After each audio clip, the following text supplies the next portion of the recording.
Right. तो वहां पर जो इंक्वायरी होती है वो भी इंक्वायरी जुडिशियल माइंड की एप्लीकेशन ही है। वो इंक्वायरी की जाती है, एक तरह से समझ लो एक्सटेंडेड ट्रायल है वो, कंफर्मेशन का stage is considered to be stage of extended trial, क्योंकि किसी को डेथ सेंटेंस मिली है तो हाई कोर्ट यहां तक कि एडिशनल एविडेंस भी स्टेज टू स्टेज पर ले सकता है। If it appears that additional evidence should be taken, तो एडिशनल एविडेंस भी हाई कोर्ट ले सकता है। तो पूरी इंक्वायरी वो करेगा, क्योंकि किसी के लाइफ का सवाल है। तो वहां भी पर्पस इंक्वायरी का वही, वहां पर्पस यही है शुरू से कि क्या सच में ऑफेंस हुआ। इंक्वायरी इस बात की भी की जाएगी कि क्या सही डॉक्यूमेंट सही फैक्ट्स लगाए गए थे।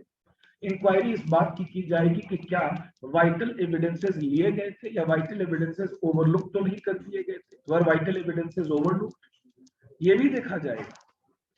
The High Court will see whether vital evidences were overlooked or not. ये inquiry, right? So this is the second feature of inquiry.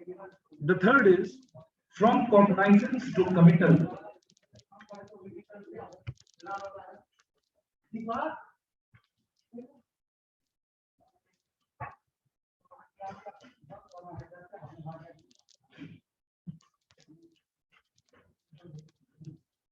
हम ही लोग करेंगे बात, दीपक की कहाँ जरूरत है, मैं आ जाता हूँ।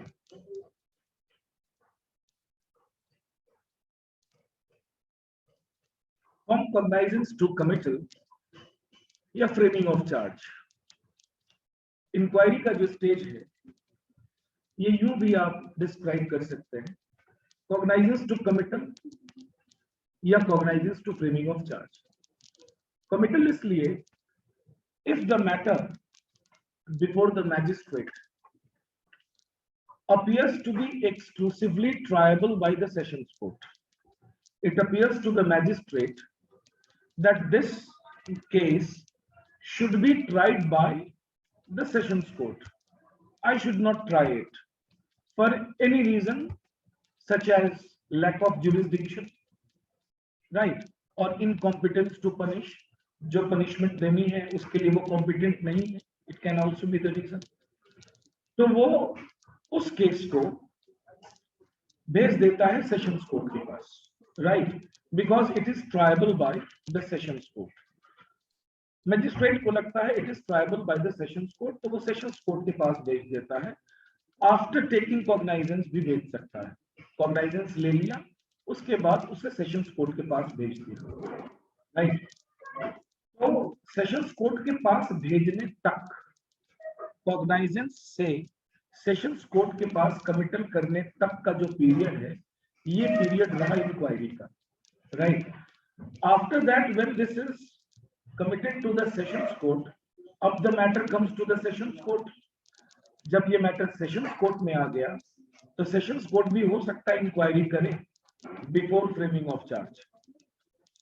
चार्ज फ्रेम करने से पहले सेशंस कोर्ट भी इंक्वायरी करे। मैजिस्ट्रेट कोर्ट ने इंक्वायरी की, इंक्वायरी इस पर्पस से ये पता लगाने के लिए कि whether it is triable by me or not.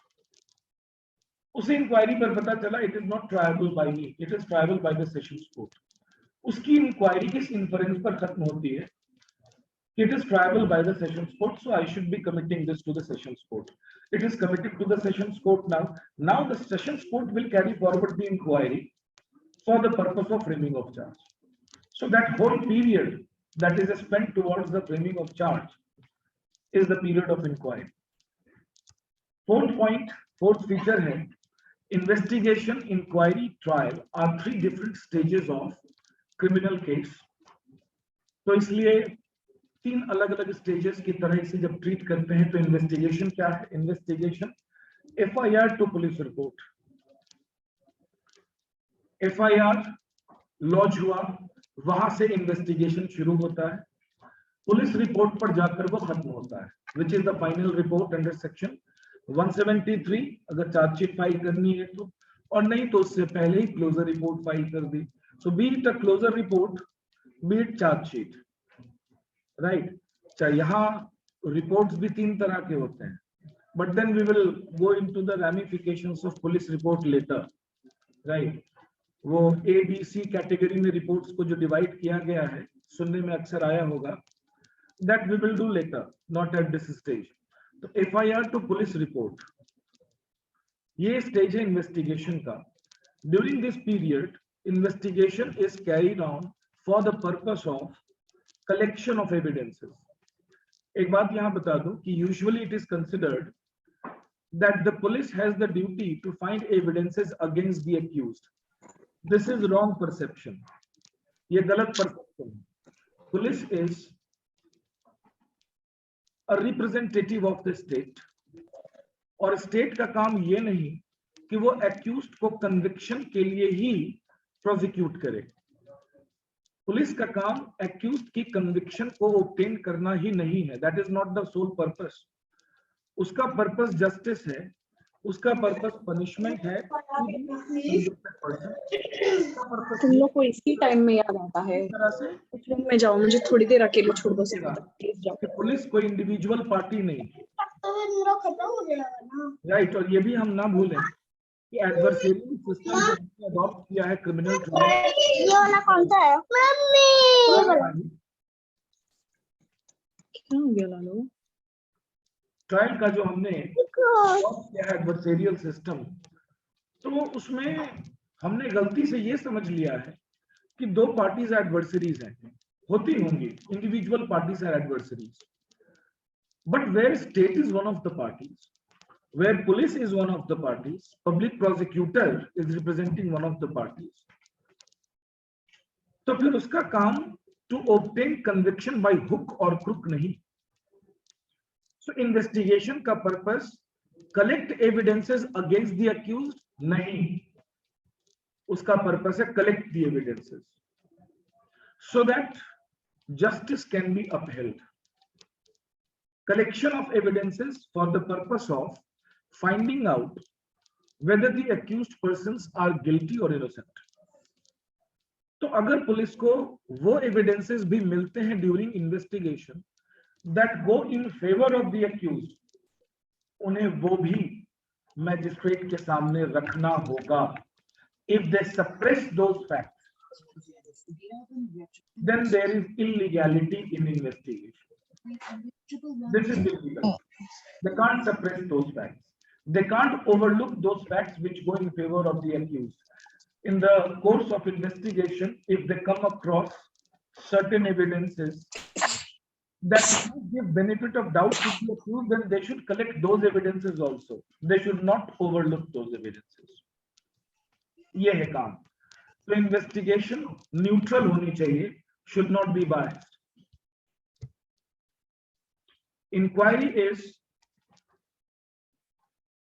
cognizance to committal or framing of charge, और trial है framing of charge to judgment।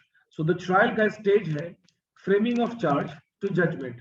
तो अगर मैं आपसे पूछूं कि प्री ट्रायल स्टेजेस कौन से हैं, what are the pre trial stages? Pre trial stages हैं इन्वेस्टिगेशन और इंक्वायरी के। Investigation plus inquiry constitute pre trial stages. Investigation के दौरान पुलिस वाले बहुत कुछ करते हैं।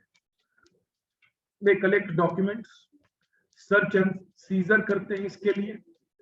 दे even conduct medical examination of the accused, क्योंकि sometimes evidences can be found with the help of medical examination, right. और भी बहुत सारी चीजें वो करते हैं। फोरेंसिक टेस्ट्स कंडक्ट किए जाते हैं, फिंगरप्रिंट्स लिए जाते हैं, राइट। और इन्वेस्टिगेशन के स्टेज में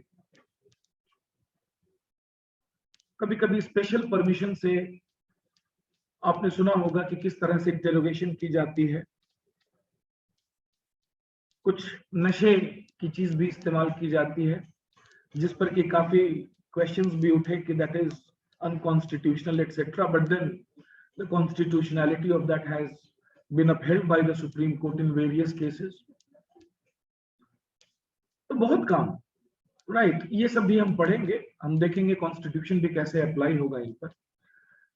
तो इन्वेस्टिगेशन में कलेक्शन ऑफ एविडेंसेस, न्यूट्रलिटी की डॉक्ट्रिन मेंटेन होगी यहाँ पे, The principle of neutrality should be maintained, and all the evidences must be collected irrespective of the fact that whether the evidences go in favor of the accused, whether the evidences bring holes in the narrative of the prosecution, whatever it is, they have to bring all those evidences on record. सबको record पर लाना है, सबको magistrate के सामने रखना है. Suppression will amount to illegality in investigation, right? तो in complaint cases, अगला पैराग्राफ हम आते हैं.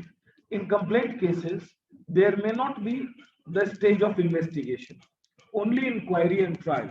कॉमन सेंस की बात है. मैं यहाँ पर लिखा है कंप्लेंट केसेस में जरूरी नहीं कि इन्वेस्टिगेशन हो भी सकती है.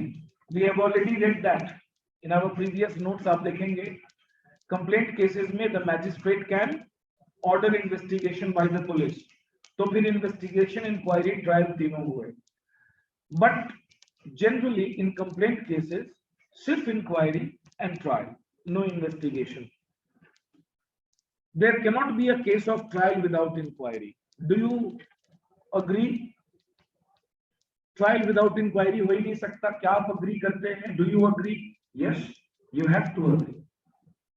Agree इसलिए करना पड़ेगा क्योंकि जब तक चार्ज फ्रेम नहीं होंगे तब तक ट्रायल कैसे करोगे आप? On what basis will you conduct the trial? The charges must be framed so that the accused should know as to what charges have been festooned upon him. If he will not know the charges, how will he defend himself? And how will the prosecution also clarify as to what evidences go in proving the charges? दोनों parties के लिए भी charges की knowledge बहुत जरूरी है. तो framing of charge के लिए बिना इंक्वायरी कैसे करोगे? How will you frame charge without inquiry? वही तो चार्ज फ्रेम करने की जो प्रक्रिया, वही तो inquiry. That is why trial without inquiry हो ही नहीं सकता, right? I hope this statement is true. Can investigation be ordered at the trial stage? Trial शुरू हो चुका है, चार्जेस फ्रेम हो गए, ट्रायल शुरू हो गया, प्रोसिक्यूशन अपने एविडेंसेस लेकर आ गया है, तो ऑब्वियसली ट्रायल शुरू हो गया. The trial has begun, or maybe we are in the middle of the trial, or maybe we are towards the end of the trial. Trial की शायद हम किसी भी स्टेज में हैं. क्या उस स्टेज में इन्वेस्टिगेशन ऑर्डर की जा सकती है? Yes, the answer is yes. Investigation and trial can overlap. Investigation और trial overlap कर सकते हैं. Right. In fact, the magistrates have been given the power to order further investigation. Section 173 subsection 8 भी हम पढ़ेंगे. फर्दर इन्वेस्टिगेशन का order किया जा सकता है, और मैजिस्ट्रेट ना भी करे तो मैंने आपको पहले भी बता रखा है कि इन्वेस्टिगेशन का कोई डेफिनिट टाइम फ्रेम नहीं है. It can go on. So even when the trial is going on, the police has the prerogative to conduct investigation or to carry on investigation. ये उसका प्रेरोगेटिव है. Judiciary cannot interfere in the investigation unless and until there is some extraordinary situation. Otherwise judiciary will be usurping the area of executive, which is violation of article 50 of the constitution. तो वो तो हो ही नहीं सकता. तो investigation trial के दौरान ऑर्डर भी किया जा सकता है, पुलिस वाले इन्वेस्टिगेशन कैरी ऑन करते भी रह सकते हैं. ये फर्दर इन्वेस्टिगेशन के नाम से जाना जा सकता है. और इनफैक्ट ट्रायल के स्टेज में हम पढ़ेंगे आगे चलकर कि new accused persons can also be joined. नए एक्यूज्ड पर्संस को भी जोड़ा जा सकता है. That we will see. तो नए एक्यूज्ड पर्संस को जोड़ा जा सकता है, नए चार्जेस भी लगाए जा सकते हैं. Even after the framing of charges have been done, trial is going on smoothly, but if it appears to the court that new charges should be added, then it can be added. तो नए charges भी add हो सकते हैं, नया accused person भी add हो सकता है, right? That we will see. तो जाहिर सी बात है कि when a new accused person can be added, right, then can he be added out of the blue moon, or some investigation must have been conducted. कुछ तो investigation हुई होगी तभी तो ये accused कहीं से आया है लिस्ट में या नजरों में, राइट। मेरी आंखों के सामने, जज की आंखों के सामने accused कैसे आ गया नया? हो सकता है कुछ इन्वेस्टिगेशन हुआ, या हो सकता है ट्रायल के दौरान ही विटनेस के डिपोजिशन से किसी एक्यूज का नाम पता चला हो, तो जज ऑर्डर कर सकता है ना कि एक नए एक्यूज का नाम पता चल रहा है, जरा पता करो, राइट। तो obviously investigation can be ordered at the trial stage, so overlappings can occur. We move ahead. There can be overlapping of stages of investigation and inquiry. So investigation inquiry overlap कर सकते हैं when further investigation is conducted even after the cognizance has been taken place, right? Sorry, cognizance has taken place, cognizance ली जा चुकी है, trial शुरू हो चुका, लेकिन फर्दर इन्वेस्टिगेशन का ऑर्डर है, या ऑर्डर ना भी मिले तो भी पुलिस के पास ये प्रेरोगेटिव है कि वो फर्दर इन्वेस्टिगेशन कर सकती है even after it has submitted the chargesheet. तो हो सकता है, but as a general rule there cannot be overlapping of inquiry and trial. ये जनरल रूल है, लेकिन हर जनरल रूल के एक्सेप्शंस होते हैं। तो जनरल रूल है कि इन्वेस्टिगेशन इंक्वायरी तो ओवरलैप कर सकते हैं, but inquiry and trial do not overlap. Thus at the stage of trial the court can pass the order of investigation or inquiry for the ends of justice। ये exception है। Inquiry वाली बात मैंने कही, general rule क्या है? Inquiry and trial cannot overlap, but in exceptional circumstances, for the purpose of justice, for securing the ends of justice, inquiry can be done। और जैसे एक एक्सेप्शन इसका मैं आपको बता ही देता हूं, when new charges are added during the trial, right, तो मतलब नया चार्ज फ्रेम हुआ, तो नया चार्ज फ्रेम इंक्वायरी के बाद ही हुआ होगा ना। चार्ज बिना इंक्वायरी के तो फ्रेम हो ही नहीं सकता। द जज has to apply his judicial mind to find out whether this new charge should be added or not, right? और new charges add किए जा सकते हैं, new accused persons add किए जा सकते हैं, and for that purpose limited inquiry can be done by the court। लेकिन ये exceptional circumstances में ही होता है। हर ट्रायल में नए accused persons नहीं add किए जाते, हर ट्रायल में नए charges later stage में नहीं जोड़े जाते, तो obviously this is an exceptional situation। So at the stage of trial also the court can pass the order of investigation or inquiry for the ends of justice। Investigation तो कभी भी हो सकती है, इंक्वायरी करना ट्रायल के दौरान एक एक्सेप्शनल सिचुएशन है, न्याय के लिए for the ends of justice ये ऑर्डर किया जा सकता है। ये हम पढ़ेंगे आगे चलकर, जब new charges are added even at the mature stage of trial. Trial का मैच्योर स्टेज हो गया, राइट, क्योंकि जस्टिस करना है ना। हो सकता है at the later stage it appears to the court that these charges should also have been added, तो ऐड किए जाएंगे so that justice may prevail। An inquiry, our next sentence is, an inquiry preparatory to commitment of a case to the sessions under section 209 is inquiry within the meaning of section 2D। तो ये तो हम पहले ही पढ़ चुके हैं। यहाँ पर इंक्वायरी की गई है कि whether the case is triable by the magistrate or not।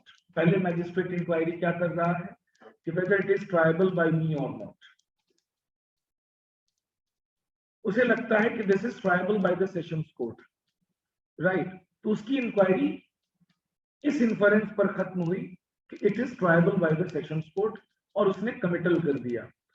Committal का प्रोसीडिंग्स हम पढ़ेंगे section 209 which we will read with section 323 of CRPC। section 209 read with 323 of CRPC जब हम पढ़ेंगे कमिटल प्रोसीडिंग्स।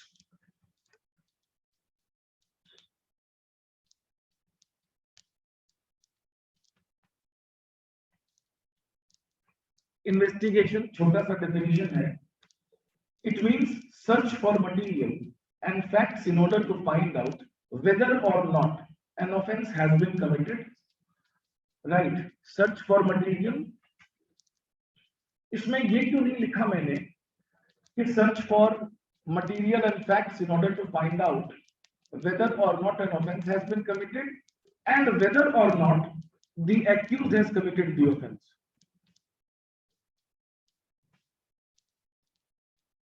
ये लाइन क्यों नहीं?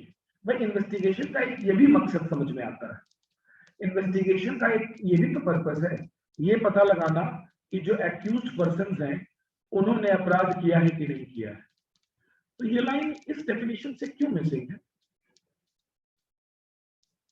वो इसलिए कि ये मिसपरसेप्शन है कि इन्वेस्टिगेशन का मकसद एक्यूज ने अपराध किया कि नहीं किया ये पता लगाना है ना। इन्वेस्टिगेशन का मकसद है कि अपराध हुआ कि नहीं हुआ, कौन पर्सन एक्यूज है, बस ये उसमें लिख दिया आपने। एक्यूज ने अपराध किया कि नहीं किया ये काम कोर्ट का है पता लगाना, ये ट्रायल से पता चलेगा। Are you getting my point? ये इन्वेस्टिगेशन नहीं, राइट, ट्रायल से पता चलेगा कि whether the accused has committed the offense or not. Investigation का काम तो बस ऑफेंस से रिलेटेड, इन्वेस्टिगेशन का काम सिर्फ ऑफेंस से ही जुड़े हुए एविडेंसेस लाकर, फैक्ट्स लाकर, मटेरियल्स लाकर कोर्ट के सामने रख देना है। तो जुड़े हुए जो लोग हैं उनके भी नाम लाके रख देना है। उसका काम ये नहीं कि पता लगाओ कि मैंने अपराध किया कि नहीं किया, ये काम तो ट्रायल का है, right. That is why in the definition of investigation this part is missing.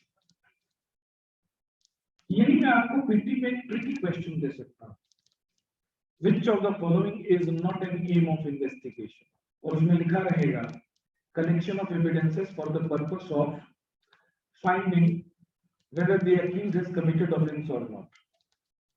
तो ये चीज अगर अभी डिस्कस ना हुई होती तो मोस्ट प्रोबेबली हमसे ये गलती हो सकती थी।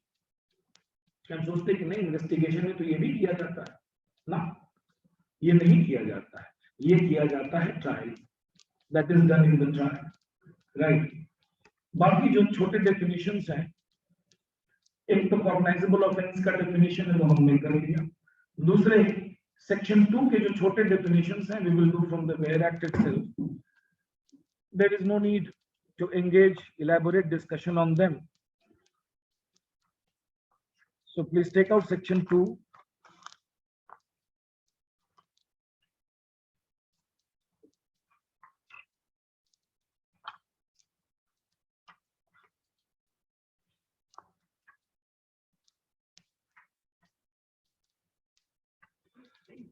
Bailable offense. Not much explanation required here. Means an offense which is shown as bailable in the first schedule. बड़ा arbitrary है CRPC, बस बता दिया कि फर्स्ट शेड्यूल में जो बेलेबल है वो बेलेबल है, जो नॉन बेलेबल है वो नॉन बेलेबल। लेकिन यहां भी एक जनरल हम थियरी इवॉल्व कर सकते हैं। We can say that the most serious offences have been made non bailable, right. Non bailable, the name, the nomenclature is beguiling, ये बिगाइल करता है, हमें कहता है कि ये नॉन बेलेबल है, but that doesn't mean actually a non bailable offense does not necessarily mean that no bail will be granted. Difference बस इतना है कि bailable offense में bail can be claimed as a matter of right. Bail is a matter of right. वो आप as a right claim कर सकते हैं provided you fulfill the conditions of bail. We will see later. पूरा chapter है bail पर। Non bailable offenses में you'll have to persuade the court, and if the court is convinced तो bell आपको grant किया जा सकता है, the bail can be granted. कुछ कंडीशंस होती हैं, वो कंडीशंस आपको फुलफिल करने पड़ेंगे, बॉन्ड भरो, श्योरिटी लाओ, राइट, और ये विश्वास दिलाओ कि भाग के नहीं जाओगे, प्रोसीडिंग्स में पार्टिसिपेट करोगे, राइट। बेल एप्लीकेशंस में पर्सन जो होता है वही मेन सब्जेक्ट होता है। केस में नेचर ऑफ ऑफेंस मैटर करता है, पर्सन का कंडक्ट मैटर करता है, राइट, और जो भी सर्कमस्टांसेस अराउंड दैट पर्सन है दे मैटर। तो क्या मैटर करता क्या नहीं मैटर करता, that is a matter of discussion, वो हम बाद में करेंगे। तो बेलेबल ऑफेंसेस में bail can be claimed as a matter of right. Non-bailable offenses में it is always the discretion of the court. Court के discretion पर है, right? Charge, no need to understand this. We all know what is a charge. Offense और charge में क्या difference है?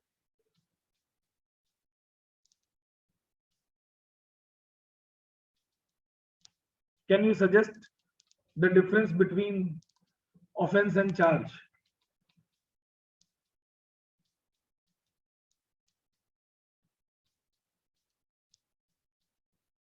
Simple difference है बस.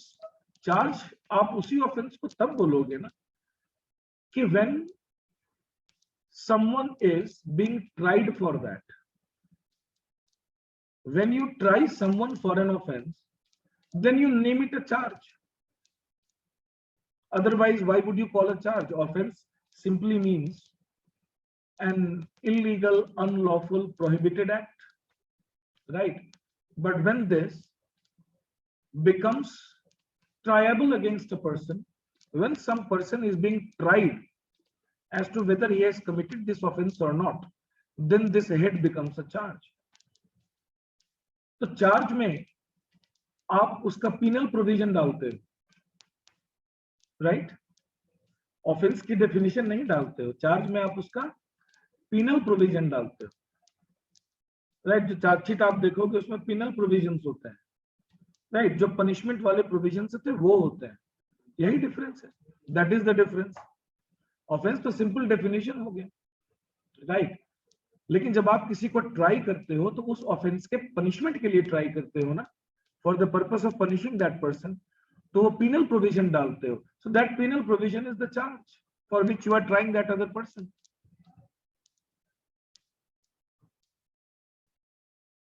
Cognizable offense, we have done elaborate discussion on this. Complaint we have done. High court करने की जरूरत नहीं. Inquiry we have done. Investigation we have done. Judicial proceedings, गौर करने की बात क्या है? Any proceedings in the course of which evidence is or may be legally taken on oath. कोई भी proceeding जिसमें evidence शपथ लेकर ली जा सके इज अ जुडिशियल प्रोसीडिंग. तो जिसमें शपथ ना ली जा सके क्या वो जुडिशियल प्रोसीडिंग नहीं? क्या वो जुडिशियल प्रोसीडिंग नहीं है?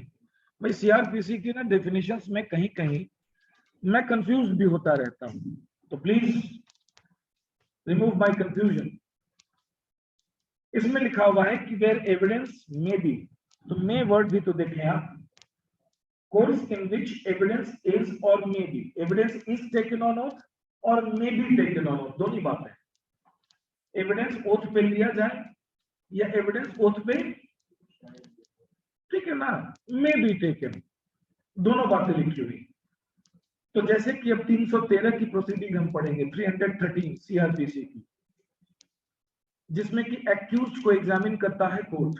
The court examines the accused after the prosecution evidence is over. Prosecution evidence खत्म हो जाने के बाद एक्यूज्ड से एक बार कुछ पूछताछ करता है कोर्ट में. 313 एक रिसेंट सुप्रीम कोर्ट का जजमेंट है जिसमें कि सेक्शन 313 के इंपॉर्टेंस को बताया गया है. सो जब हम 313 पढ़ेंगे तो देखेंगे उसमें तो कोई ओथ नहीं होता, एक्यूज से आप एग्जामिन नहीं कर सकते ओथ पे, फिर तो डराने वाली बात हो जाएगी, right? But even then is it not a judicial proceeding? Yes, it is a judicial proceeding, right? So this definition is not a very clear definition. Is taken on oath or may be taken on oath, may be, right? तो where any proceeding is before the court, आप इसी को safely कह सकते हैं कि वो judicial proceeding होगा. Inquiry is also a judicial proceeding. Trial is obviously a judicial proceeding, right? और उसके बाद जो कुछ भी होता है सारे जुडिशियल प्रोसीडिंग से, चाहे रिवीजन हो, रेफरेंस हो, अपील हो, कंफर्मेशन हो, ये सब जुडिशियल प्रोसीडिंग्स है. मेट्रोपॉलिटन एरिया आप खुद देख लें कि what is a metropolitan area. Offense we won't study. Officer in charge you will see yourself. Place includes a house, building, tent, vehicle and vessel that you can do yourself. Pleader, आप लोग सब हैं ही. Police report means a report forwarded by a police officer to a magistrate under subsection 2 of section 173. यहां पर मेरा एक doubt है. Please see section 167.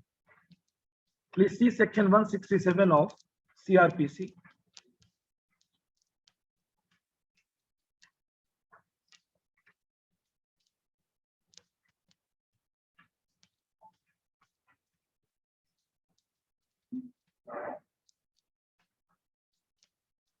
इसका बस हेडिंग देख लें. Procedure when investigation can not be completed in 24 hours. तो 24 आवर्स में अगर नहीं कंप्लीट कर पाते हैं तो इसमें हम पढ़ते हैं provisions of statutory bail. Section 167 सबसे ज्यादा फेमस इसी बात के लिए है कि इसमें स्टैट्यूटरी बेल का प्रोविजन है. इस इन्वेस्टिगेशन के बाद अब दो बातें हो सकती हैं. एक, या तो पुलिस अब चार्जशीट फाइल करने जाए अंडर 173, या चार्जशीट ना फाइल करके सेक्शन 169 का प्रोसीड्यूर को अडॉप्ट किया जाए. तो सेक्शन 169 में क्या है? Release of accused when evidence deficient.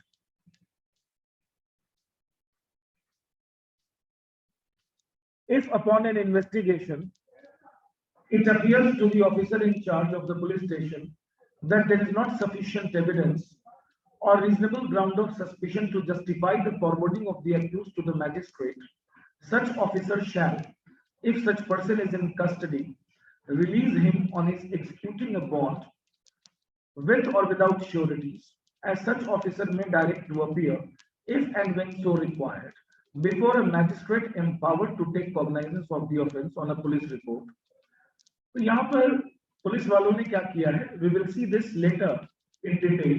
I just want to point out one thing कि एविडेंस की डेफिशिएंसी पर अक्यूज्ड को रिलीज कर दिया.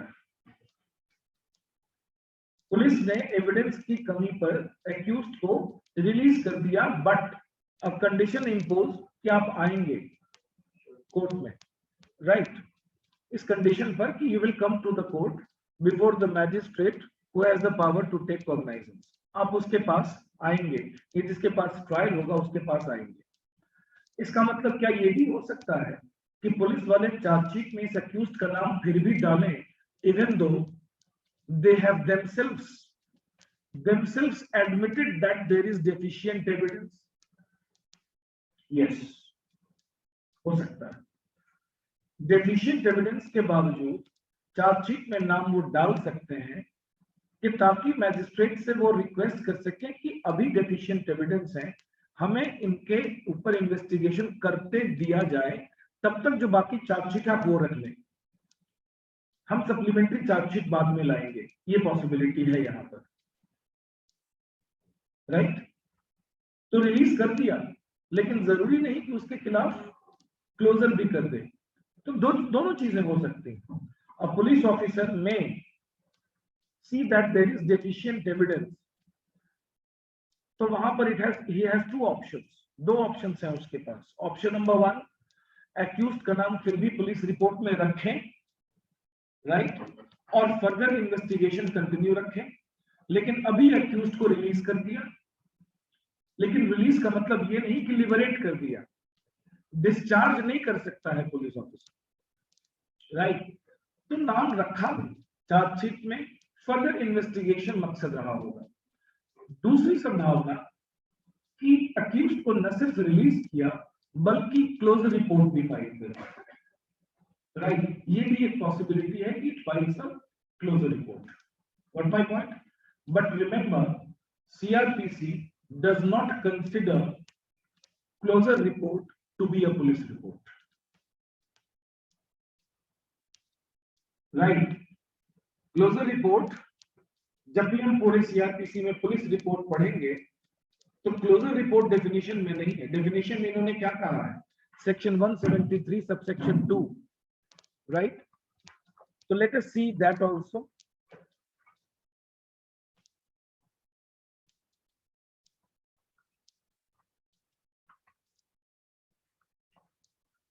As soon as it is completed, The officer in charge of the police station shall forward to a magistrate empowered to take cognizance of the offence on a police report, a report in the form prescribed by the state government. तो A से लेकर H तक जो चीजें होंगी वो इस report में होंगी, राइट? तो यही तो चार्जशीट है. This is the charge sheet. Can we see this? Right. So can we say that the definition section of CRPC has not contemplated closure report as a police report? Do you agree? Yes. Right. It simply says that a report under section 173 is a police report.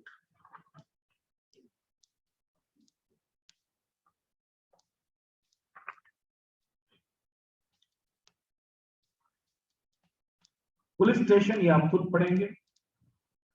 Sub division, administrative division of a district, ये बताने की जरूरत नहीं है. Summons case, warrants case सब जानते हैं आप, लेकिन फिर भी एक औपचारिकता, इट्स अ फॉर्मेलिटी. तो समन्स केस और वारंट्स केस. वारंट्स केस हम किसे कहते हैं और ये हम क्यों पढ़ रहे हैं? क्योंकि ट्रायल सबके अलग तरीके से होते हैं. समन्स केस की ट्रायल अलग तरीके से होगी, वारंट्स केस की ट्रायल अलग तरीके से होगी. तो warrants case means a case relating to an offense punishable with death, imprisonment for life or imprisonment for a term exceeding 2 years. मतलब 2 years तक, राइट, 2 साल तक की पनिशमेंट वाले जो ऑफेंसेस हैं उनके केसेस को आप कहेंगे समन्स केसेस. और 2 साल से ऊपर, नॉट इंक्लूडिंग 2 से ऊपर की पनिशमेंट वाले जो ऑफेंसेस वाले केसेस हैं उन्हें आप वारंट्स केसेस कहेंगे. So this is the definition. Warrants cases, offences not exceeding 2 years. Summons cases, offences, summons cases, offenses not exceeding 2 years, and warrants cases, the cases in which offenses plus exceeding 2 years. तो वो warrants cases होंगे, मतलब serious nature के offences हो गए. अब और कुछ नहीं रह गया है इन सेक्शंस में पढ़ने के लिए, तो हम एक नए चैप्टर पे आते हैं. राइट, ये चैप्टर थोड़ा बोरिंग है, लेकिन नोट्स कंप्लीट करने के लिए जरूरी है. तो functionaries under the code Kelkar का एक चैप्टर है जिसे समराइज किया है मैंने यहां पर. Functionaries under the code.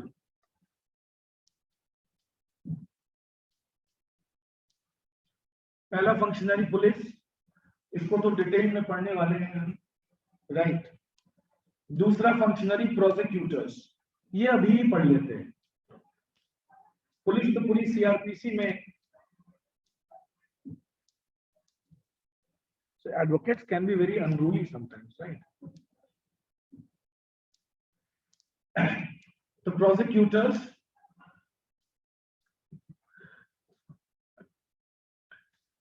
anyways, prosecutors का पहला पॉइंट आप देखें. A crime is wrong not only against the individual victim but also against the state. All lines are important. They fill your answers.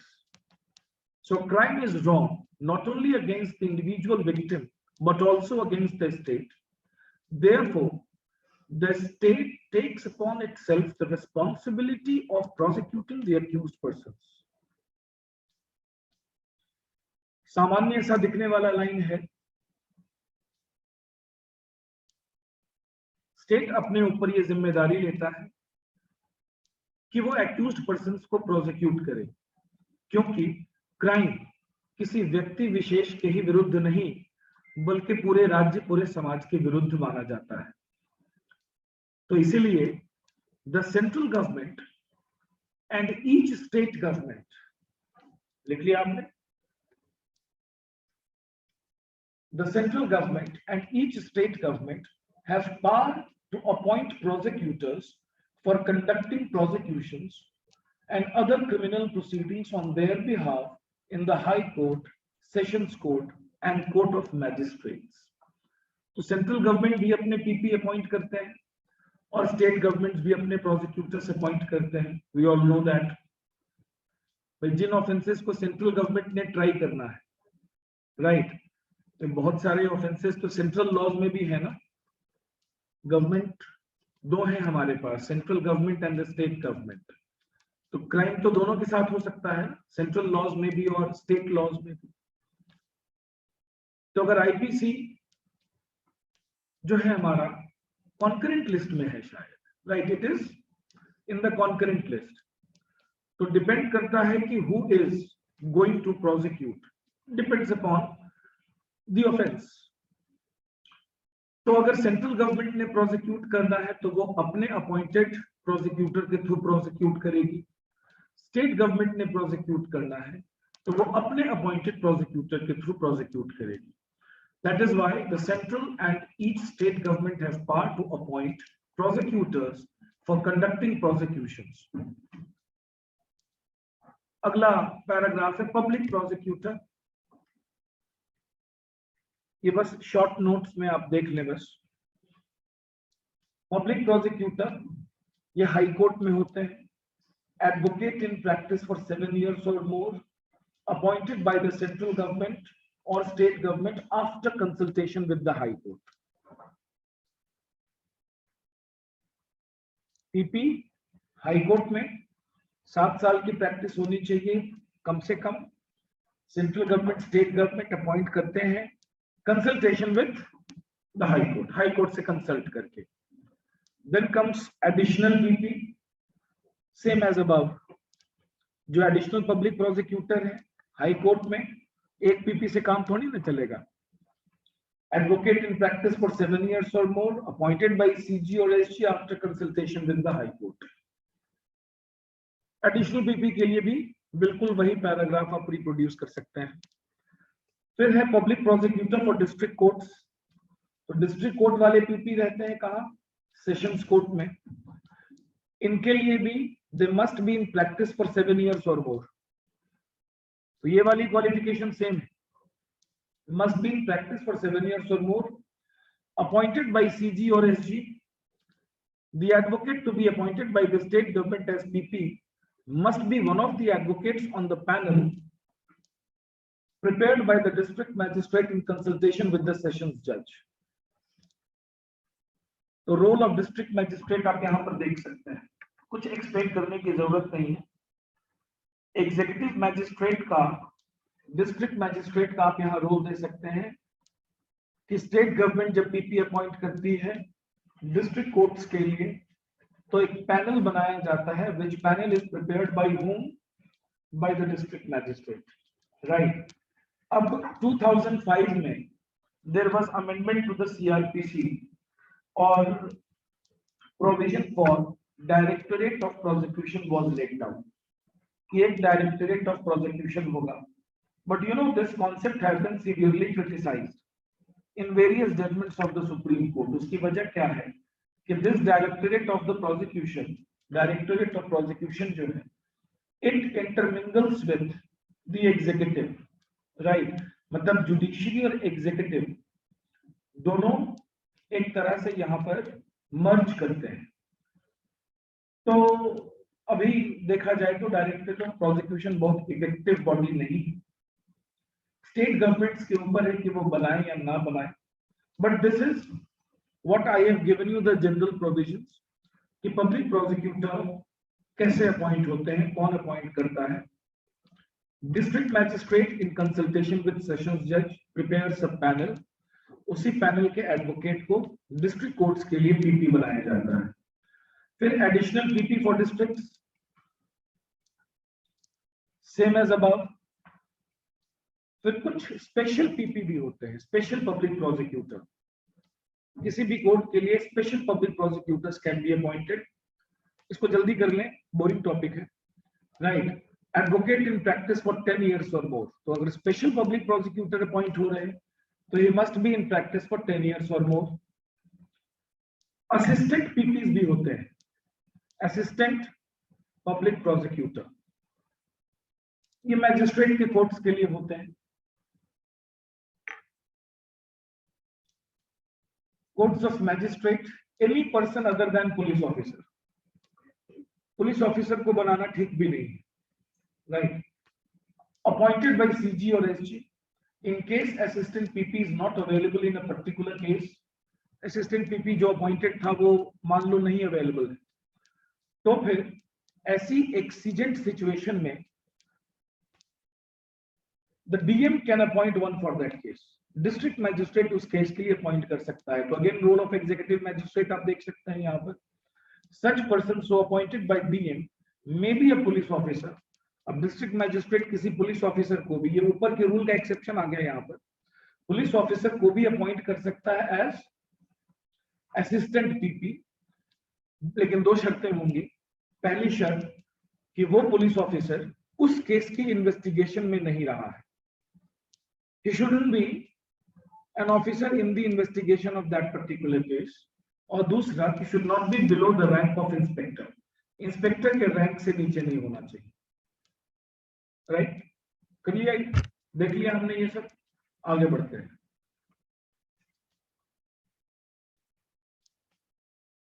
In respect of cases initiated on police report. Police report मतलब chargesheet. Chargesheet के basis पर चल रहा है ये case. The prosecution is conducted by PP or APP, whichever be the case, and in cases initiated on private complaint, the prosecution is conducted by the complainant himself. सब जानते हैं हम, we all know this. लेकिन important line जो याद रखनी है वो ये है कि the state can appoint prosecutors if the cause has public interest. Private complaint case चल रहा है. It is not a case based on police report. तो जाहिर है ये प्राइवेट कंप्लेंट केस है. शायद नॉन कॉग्नाइजेबल ऑफेंस का केस रहा हो, ये भी मानकर चलते हैं. हालांकि complaint case can be for cognizable as well as non cognizable. Let us suppose cognizable offence का ही केस है, ये भी मान लो. लेकिन if the state government deems fit, right, then a public prosecutor can be appointed in the complaint case also. Qualification क्या होगी कि स्टेट को लगता हो कि माना कि ये प्राइवेट कंप्लेंट केस है लेकिन इसमें पब्लिक इंटरेस्ट इन्वॉल्व है, जो इसमें ऑफेंस हुआ है, राइट, उस ऑफेंस का नेचर शायद कुछ ऐसा है, फ्रीक्वेंसी शायद कुछ ऐसी है, नंबर शायद कुछ ऐसा है कि स्टेट की इंटरवेंशन जरूरी सी लगती है, या स्टेट को भी इसमें कुछ बोलने का हक होगा. या ये भी हो सकता है the state wants to intervene to clarify on some question of law. ये भी हो सकता है. प्राइवेट कंप्लेंट केस चल रहा था, उस दौरान हो सकता है कि लगता हो कि कोई ऐसा इशू है इस केस में जिसमें कि स्टेट की तरफ से क्लैरिफिकेशन होनी चाहिए on some question of law. State से कोई क्लैरिफिकेशन होनी चाहिए. तो who will go to the court for representing the viewpoint of the state? The public prosecutor, right? याद रखें कि यहाँ पर the private complainant cannot resist.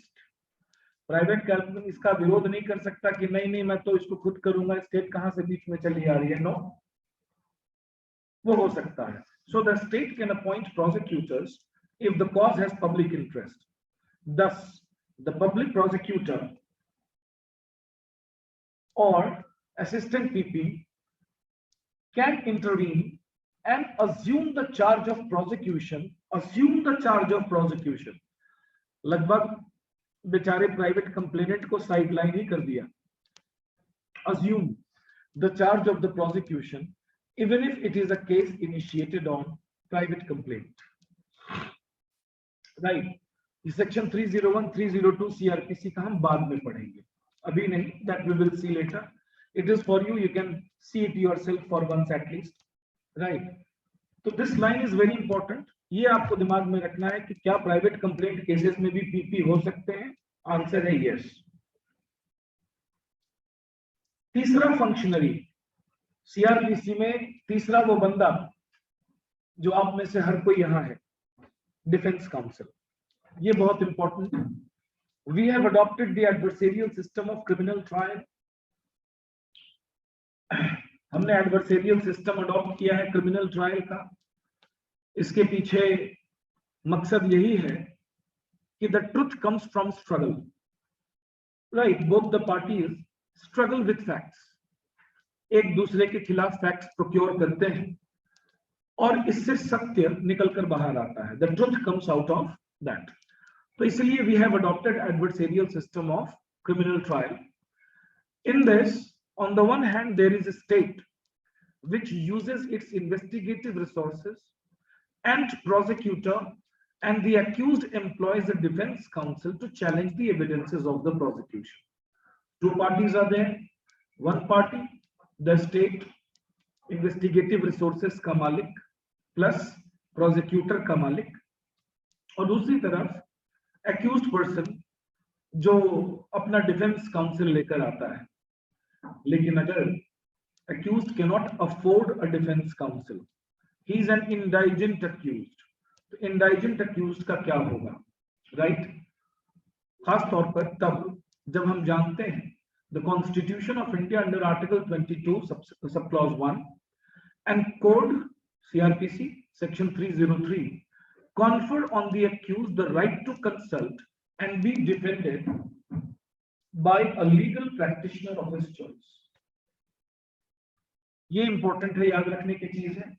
Article 22 clause 1 और 303 सेक्शन 303 सीआरपीसी का अधिकार देते हैं एक्यूज को कि वो कंसल्ट करे एक लीगल प्रैक्टिशनर से of his choice and B defended bye a legal practitioner of his choice. तो इस अधिकार का अब कैसे उपयोग किया जाए जब वो गरीब आदमी है, तो उसके लिए हमारा अगला पैराग्राफ है। An indigent accused stands at the risk of fair trial. Right? Denial of fair trial. The code has provided that where a trial is before the court of session, the accused is not represented by a pleader and it doesn't have sufficient means to engage a pleader, then the court shall assign a pleader at the expense of the state. लेकिन ये बड़ा limited solution दिया CrPC ने। मेरा सवाल था कि if there is an indigent accused, poor fellow who cannot afford the fees, जबकि उसके पास फंडामेंटल राइट है, एक तो article 22 is a fundamental right और सेक्शन 303 स्टैट्यूटरी राइट है। दो राइट्स उसके पास है, कितना रीइंफोर्स्ड राइट है उसका देखिए, कितना बोल्स्टर्ड राइट है उसके पास कि फंडामेंटल राइट और स्टैट्यूटरी राइट दोनों है to be defended by a legal practitioner of his choice, but the poor fellow can not have a choice because he is indigent. So the right will become infructuous if remedy is not provided. So such remedy has been attempted at, मैं तो कहूंगा attempt किया है CrPC ने, पूरी तरह से तो दिया नहीं। क्यों? क्योंकि लिखा हुआ है कि where the trial is before court of session, the accused is not represented by pleader and doesn't have sufficient means to engage a pleader, then the court shall assign a pleader at the expense of the state. तो ये सिर्फ sessions trial के लिए है, ये सुविधा, this facility is only for sessions trial. चलिए, limited solution ही सही, कुछ तो है। आगे देखते हैं, कोर्ट ने कुछ और किया हो शायद।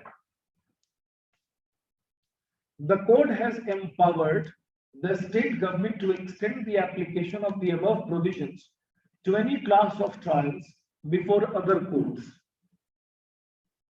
ठीक है, ओएसिस इन द डेजर्ट।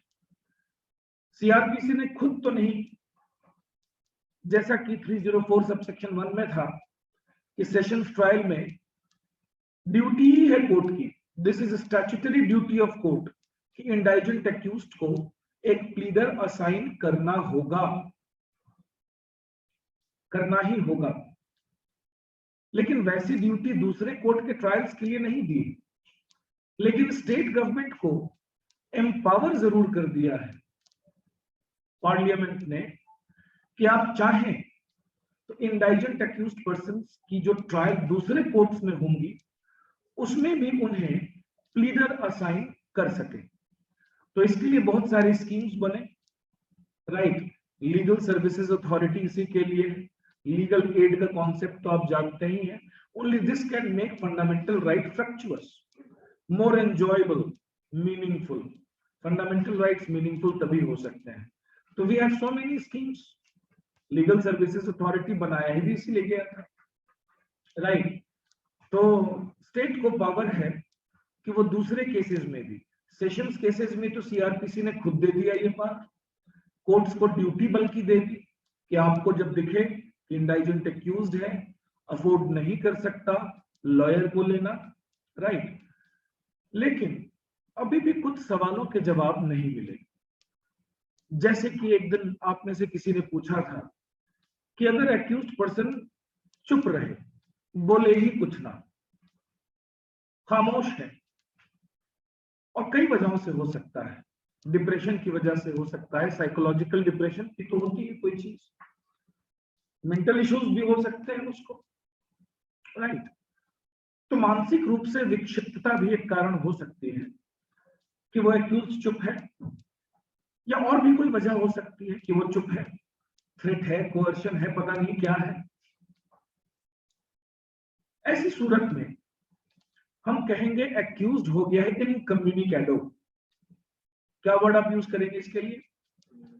इनकम्युनिकेडो।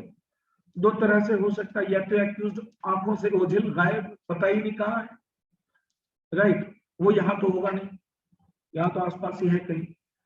या दूसरा तरीका कि है लेकिन कोई कम्युनिकेशन इसके साथ हो नहीं सकती है, इनकम्युनिकेडो सिचुएशन हो गई।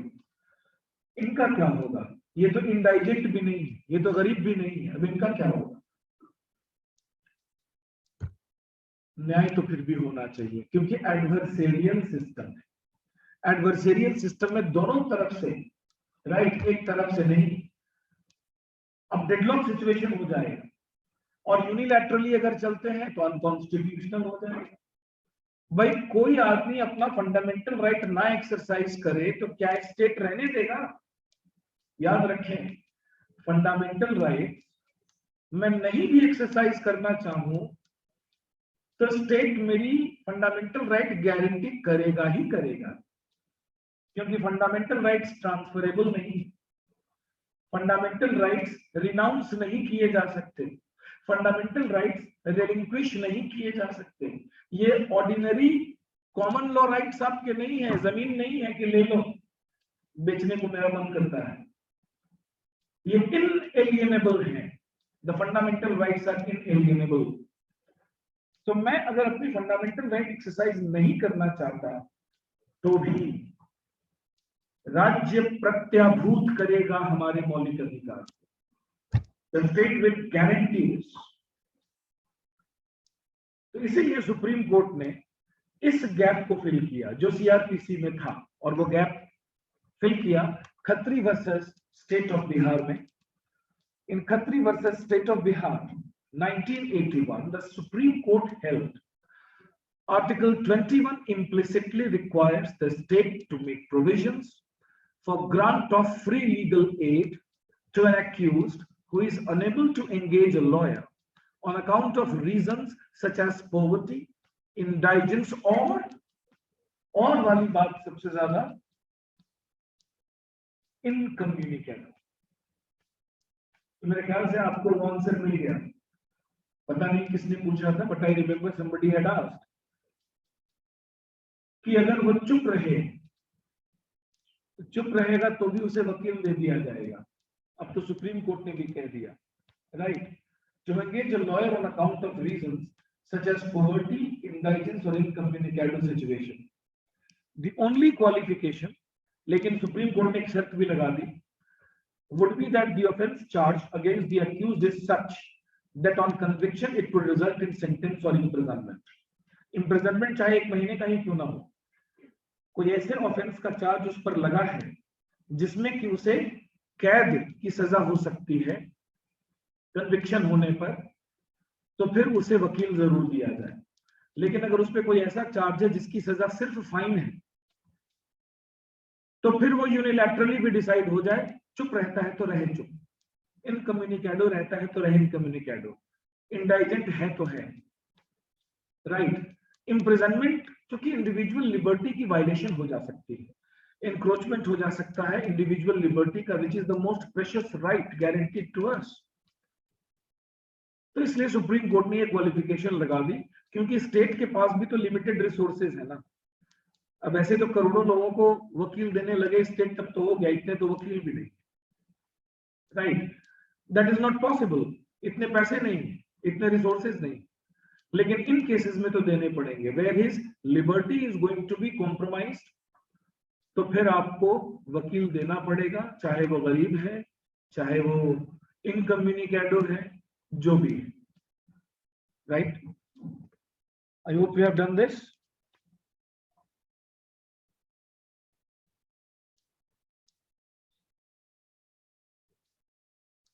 अगला फंक्शनरी, नेक्स्ट फंक्शनरी सीआरपीसी में है कोर्ट्स। कोर्ट्स की भूमिका तो है, सीआरपीसी बनी ही उनके लिए।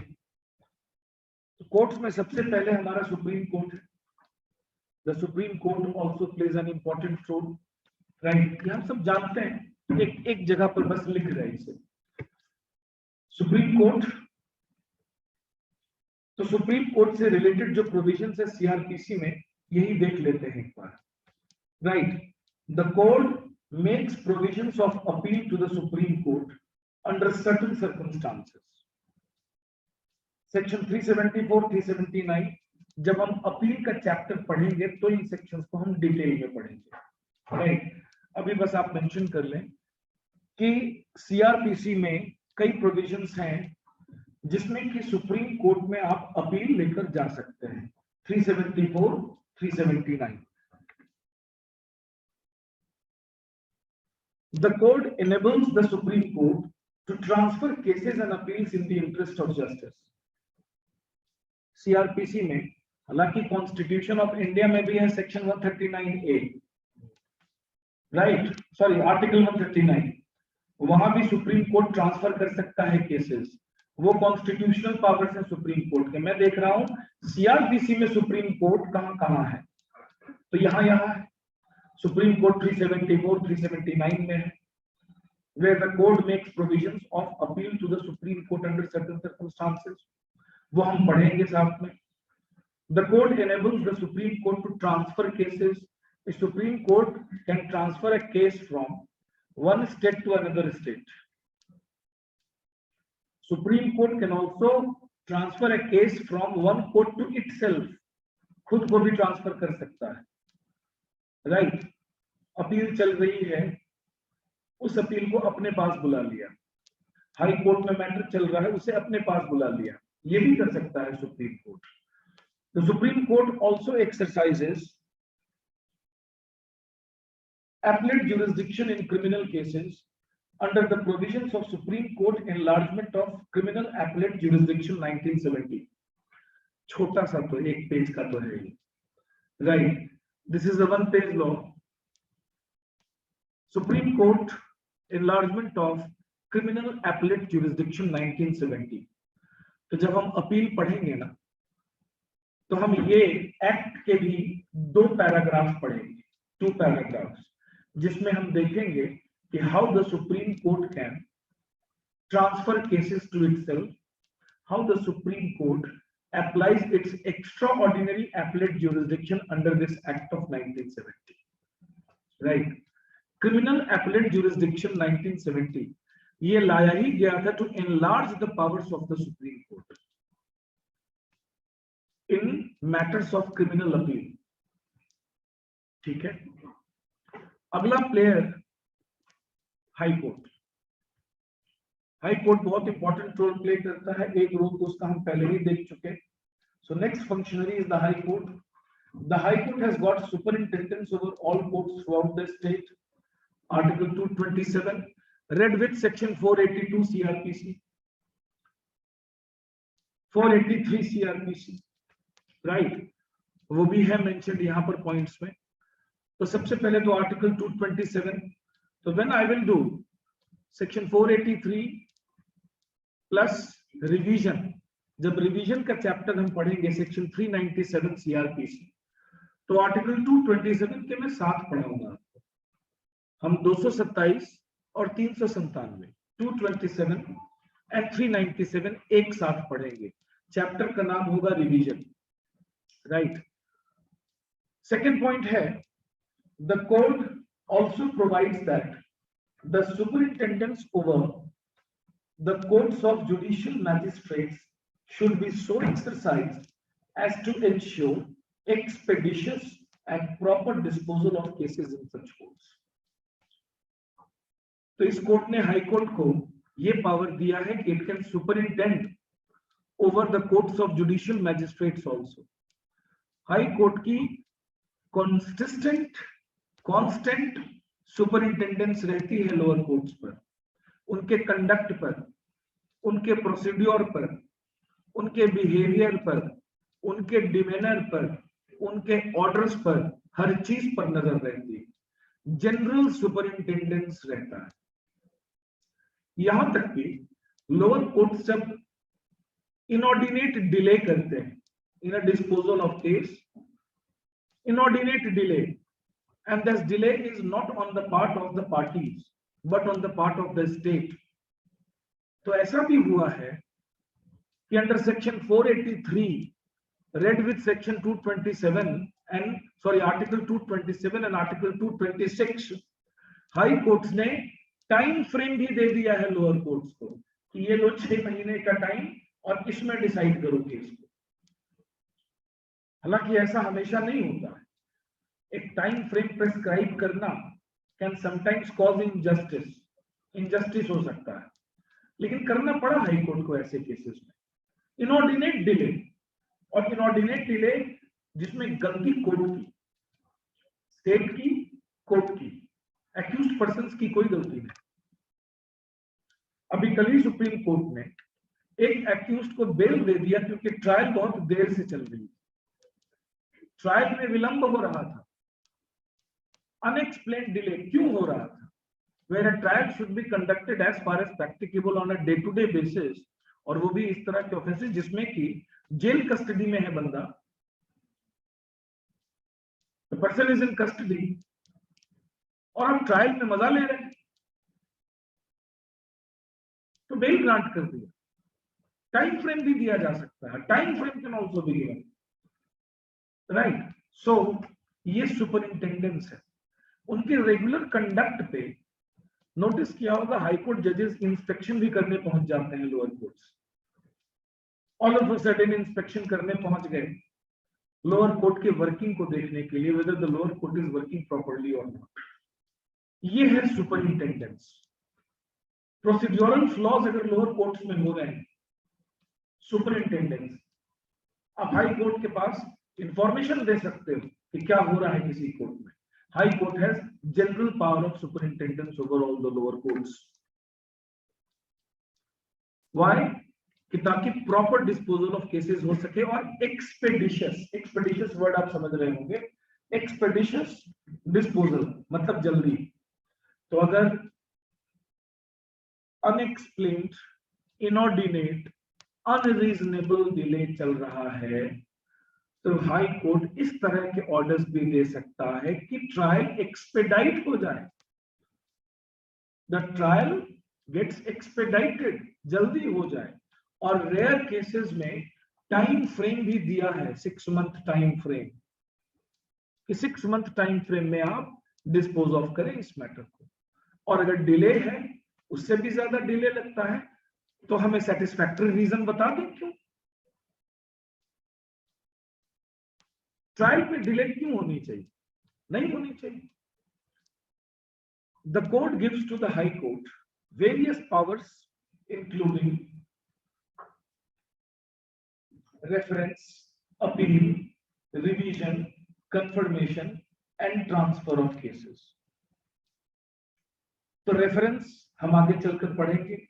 रेफरेंस कॉन्सेप्ट बता देता हूं कि when in a going case some question of law arises, चलते हुए केस में अगर कोई question of law arise करता है, and if it appears to the court that this question of law has not been answered before, कोई पहले का प्रेसिडेंट नहीं है जिसमें कि इस क्वेश्चन के आंसर को एक्सप्लोर किया जा सकता है, राइट, और एम्बिग्युइटी प्रिवेल कर रही है, तो फिर that question of law can be referred to the high Court. तो रेफरेंस का मेन पर्पस यही है, राइट, उसमें ट्रायल को कुछ टाइम तक स्टे कर दिया जाता है। Only the question of laws are taken to the High Court. High Court decides the question of law, right, and then sends the same to the court where the trial is going on and asks the court, rather directs the court to decide in the light of the judgment given by, in the light of the answers given by the High Court. That's it. ठीक है, तो अक्सर ये reference का stage जो आता है ना, वो आर्ग्यूमेंट स्टेज पे आता है। When the trial case reaches the argument stage, भाई शुरू में लॉ की बात ही नहीं पैदा हुई होगी। भाई एप्लीकेशन ऑफ लॉ आप क्रिमिनल केस में कब लगाते हो? जब चार्जशीट फाइल होती है, फ्रेमिंग ऑफ चार्ज होता है, फिर ट्रायल होता है, ट्रायल में प्रोसिक्यूशन की एविडेंस ली जाती है, एग्जामिनेशन चीफ क्रॉस एग्जामिनेशन होता है, फिर वक्त आता है जब प्रोसिक्यूशन एविडेंस खत्म हो जाता है, फिर डिफेंस एविडेंस शुरू होता है। डिफेंस एविडेंस शुरू होने से पहले 313 का एक एग्जामिनेशन होता है, कोर्ट एक्यूज से एग्जामिनेशन करती है, फिर एक्यूज अपना डिफेंस एविडेंस लाता है, फिर वो एविडेंसेस जब खत्म हो जाते हैं तब शुरू होता है आर्ग्यूमेंट। तब आप कहते हो कि केस लगा है आर्ग्यूमेंट पर। तो आर्ग्यूमेंट क्या है? What is the stage of argument? Simple. It is the stage in which the facts, evidences are appreciated. इसके पहले वाले स्टेज में ना एविडेंस अप्रिशिएट नहीं हो रहे थे, टेस्ट हो रहे थे। साक्ष्यों का अप्रिशिएशन नहीं, इवैल्यूएशन नहीं, इम्तहान हो रहा था कि वो सही है कि गलत है ना? और जब सारे फैक्ट्स खड़े उतरे, सही उतरे, जमा हो गए, तब आर्ग्यूमेंट की जाती है, राइट, और लॉ लगाया जाता है। That is the stage when law is applied. तो एप्लीकेशन ऑफ लॉ का स्टेज आता है आर्ग्यूमेंट स्टेज पर, जो बड़ा लेट आता है। उस स्टेज पर अगर बात कहीं उठ जाए कि this question, right, needs to be answered, general rule बता रहा हूं, लेकिन कभी कभी ऐसा भी होता है कि at the stage of framing of charge भी क्वेश्चन ऑफ लॉ अराइज हो सकता है। फॉर एग्जांपल, जज ने कॉग्नाइजेंस ले ली, राइट, और एक्यूज्ड का कहना है कि जज साहब इसमें कुछ चार्जेस ऐसे हैं जिसकी कॉग्नाइजेंस का ज्यूरिसडिक्शन आपके पास है ही नहीं। जज कहता है, एक्यूज्ड कहता है नहीं है। तो whether the judge has jurisdiction or not becomes a question of law. अब इस रिलेटेड अगर लॉ स्पेसिफिकली कहीं क्लियर नहीं है तो हो गया ना कि मैटर रेफर किया जा सकता है। तो रेफरेंस इतना जान लें आप कि it is a question of law, perplexing question of law that is yet to be answered.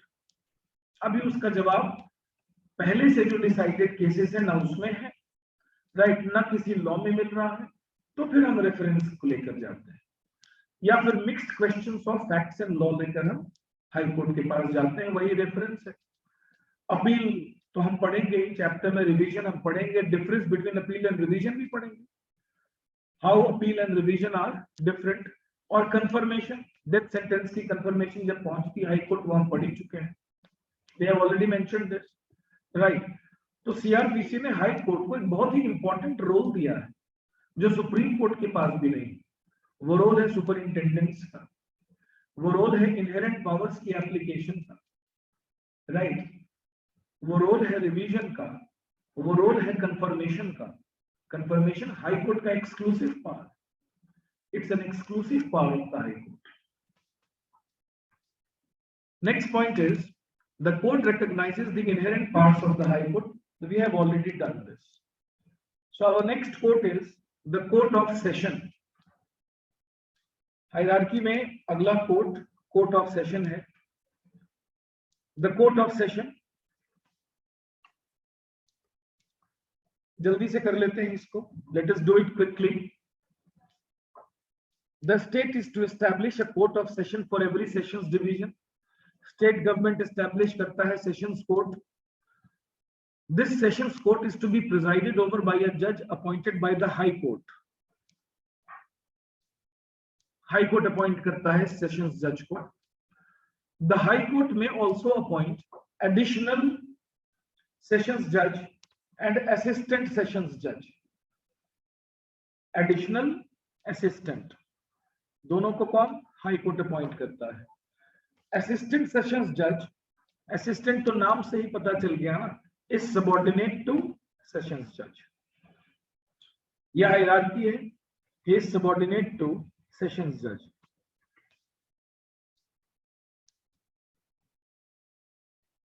Courts of judicial magistrate. Next is courts of judicial magistrate. In every district, the state government establishes courts of judicial magistrate first class, judicial magistrate second class, after consultation with the High Court. High Court की consultation is compulsory. Presiding officer is appointed by the High Court. यही तो है superintendence. High court की सुपरिंटेंडेंस देखिए कि appointment से ही शुरू हो जाती है. It is the high court which makes appointments to the subordinate courts. Right, this is an example of overawing and all encompassing dominance of the high court over the subordinate courts, which the Supreme Court also doesn't enjoy. The Supreme Court doesn't have that dominance over the high courts. So we have a hierarchy of courts in India, union judiciary, in which we have accepted this fact that high courts have more powers than the Supreme Court in certain respects. कुछ respects में सुना होगा ना आपने, high court के पास ज्यादा powers है. यहां तक कि आर्टिकल 226 का भी स्कोप आर्टिकल 32 से बड़ा है. Scope of Article 226 is bigger than the scope of Article 32. तो हाई कोर्ट का आप देख सकते हैं क्या रोल, क्या की रोल प्ले करता है हाई कोर्ट इन सीआरपीसी. तो presiding officer is appointed by the high court. The state government may also establish special courts. Special courts भी एस्टैब्लिश किए जाते हैं of JM 1, JM 2 for particular case. ये special courts तो हमेशा particular cases के लिए होते हैं. ऐसा किया जाता है खास तौर पे कुछ ऐसे ऑफेंसेस में जिनमें कि हमें स्पीडी डिस्पोजल चाहिए, स्पीडी ट्रायल चाहिए, क्योंकि right to speedy trial fundamental right तो हम सबका है, लेकिन कुछ केसेस में राइट स्पेशल प्रोविजंस बनाकर स्पीडी ट्रायल कराना मजबूरी होती है. जैसे कि करप्शन केसेस में, मिनिस्टर्स वगैरह के केसेस में, रेप केसेस में स्पीडी ट्रायल के लिए हमें स्पेशल कोर्ट्स बनाते हैं. तो the state government may also establish special courts of JM 1, JM 2, लेकिन पर्टिकुलर क्लास ऑफ केसेस के लिए या पर्टिकुलर केसेस के लिए. Presiding officer is appointed by the high court. यहाँ भी presiding officer appointed by the high court. The high court also appoints a judicial magistrate of the first class to be CJ. कई judicial magistrates में से ही किसी एक को पकड़ के बना दिया जाता है CJM, obviously on the basis of seniority. Seniority के बेसिस पे ही होता है. तो सीजेएम भी जेएम ही होता है. A chief judicial magistrate is a judicial magistrate, right? One of them, judicial magistrates, is appointed as CJM by the High Court. इसका main काम क्या है? His main function is to guide, supervise and control. एक तो ये GeM है, judicial magistrate है. तो जुडिशियल मैजिस्ट्रेट के जो फंक्शंस है वो तो है ही है, लेकिन एक इसका एडमिनिस्ट्रेटिव रोल यहां पर नजर आ रहा है कि guide, supervise, control other judicial magistrates. High court also appoints a JM 1 to be additional JM. तो एडिशनल सीजेएम भी जेएम ही है. जुडिशियल मैजिस्ट्रेट फर्स्ट क्लास में से एक को सीजेएम बना दिया और एक को एडिशनल सीजेएम बना दिया. काम इनका क्या रहेगा? To guide, supervise, control. Additional है तो सीजेएम से इनके पास कम पावर्स ही रहेंगे. सीजेएम का ऑब्वियसली ओवरऑइंग पावर्स होगा और गाइड करेगा, सुपरवाइज करेगा, कंट्रोल करेगा चीफ होने के नाते. और जेएम होने के नाते जो केसेस आने चाहिए आएंगे ही. यहां पर एक इंपॉर्टेंट बात बता दूं कि चीफ जुडिशियल मैजिस्ट्रेट के पास जो सेंटेंसिंग पावर है वो दूसरे जुडिशियल मैजिस्ट्रेट क्लास 1 या क्लास 2 से ज्यादा है। अब जैसे judicial magistrate class 1 JM 1 can award maximum sentence of 3 year imprisonment और मैक्सिमम फाइन ऑफ ₹10,000। ठीक, 10,000 फाइन, 3 years मैक्सिमम इम्प्रिजनमेंट। इससे ज्यादा का सेंटेंस वो पास नहीं कर सकता है। लेकिन अब अगर मान लो कि किसी जेम 1 को ऐसा लगता है कि पनिशमेंट ज्यादा मिलनी चाहिए, भाई ट्रायल में उसे पता तो चल ही गया होगा, जैसे ये हैबिचुअल ऑफेंडर, तो खुद इंडियन पिनल कोड ने हमसे कहा हुआ है कि हैबिचुअल ऑफेंडर्स के लिए एनहांस्ड पनिशमेंट होनी चाहिए। नहीं, आईपीसी में है नहीं, there should be enhanced punishment habitual offenders के लिए। पहला ऑफेंस के बाद अगर दूसरा ऑफेंस करते हैं तो ज्यादा बड़ी पनिशमेंट मिलनी चाहिए। तो हो सकता है जेम को ऐसा लगता हो कि this accused person should get enhanced punishment, लेकिन मैं तो 3 से ज्यादा दे नहीं सकता, मिलनी चाहिए इसे 4 या 5। एक बात और बता दूं, फर्स्ट शेड्यूल जब आप पढ़ेंगे तो कोई ऐसे भी ऑफेंसेस आपको नजर आ जाएंगे फर्स्ट शेड्यूल में जिसमें कि मैक्सिमम इम्प्रिजनमेंट 10 भी है, लेकिन ट्रायबल बाय जेम 1 है, triable by judicial magistrate first class. वो इसलिए कि up to 10 years of imprisonment punishment है, तो अप टू में 2 years भी आता है, अप टू में 3 years भी आता है। तो मैजिस्ट्रेट ने देखा कि मैं ट्रायल कर सकता हूं, राइट, ट्रायल उसने कंडक्ट कर ली। ट्रायल कंडक्ट करने के बाद उसे लगता है कि नहीं, इस बंदे को जितनी मैं पनिशमेंट दे सकता हूं उतनी नहीं, उससे ज्यादा मिलनी चाहिए, राइट। और ज्यादा का प्रोविजन है भी लॉ में, क्योंकि लॉ में लिखा हुआ है अप टू 10, लॉ में लिखा हुआ है अप टू 7, तो अप टू 7 में अप टू 2 भी आता है, इसलिए ये जुडिशियल मैजिस्ट्रेट इसको ट्राई कर रहा है। और उसे नहीं लगा कि इसे सेशंस में कमिटल करनी चाहिए, क्योंकि अप टू में तो वो भी आता है। And this is not a case exclusively triable by sessions. First schedule में लिखा हुआ है ट्रायबल बाय जुडिशियल मैजिस्ट्रेट। क्या आप मुझे फर्स्ट शेड्यूल में ऐसा कोई ऑफेंस ढूंढ कर दिखा सकते हैं which is triable by JM 1 but it's imprisonment, maximum imprisonment 3 से ज्यादा है? Can you find out? चलो please do this exercise. My online students also, please do this exercise. First schedule में कोई ऐसे ऑफेंस को ढूंढ कर बताओ जो ट्रायबल बाय जेम 1 है, लेकिन उसमें मैक्सिमम पनिशमेंट 3 साल से ज्यादा की है।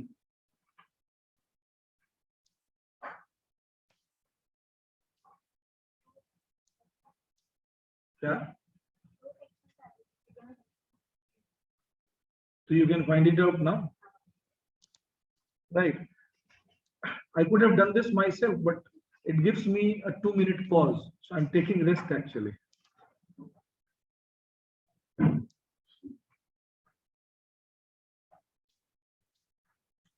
What happened? Anyone online? Can't you find out in the first schedule?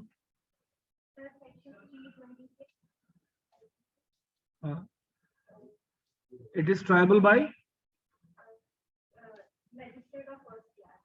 and maximum punishment is, Imprisonment for life and imprisonment for 10 years. oh my god, so life imprisonment भी है, section 326।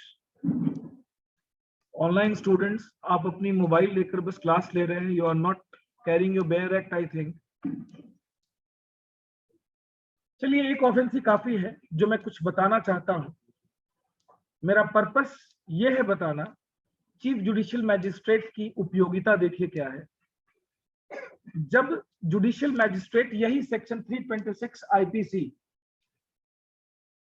के charge को try कर रहा है, the trial is going on, क्योंकि triable by him है, it is triable by judicial magistrate first class.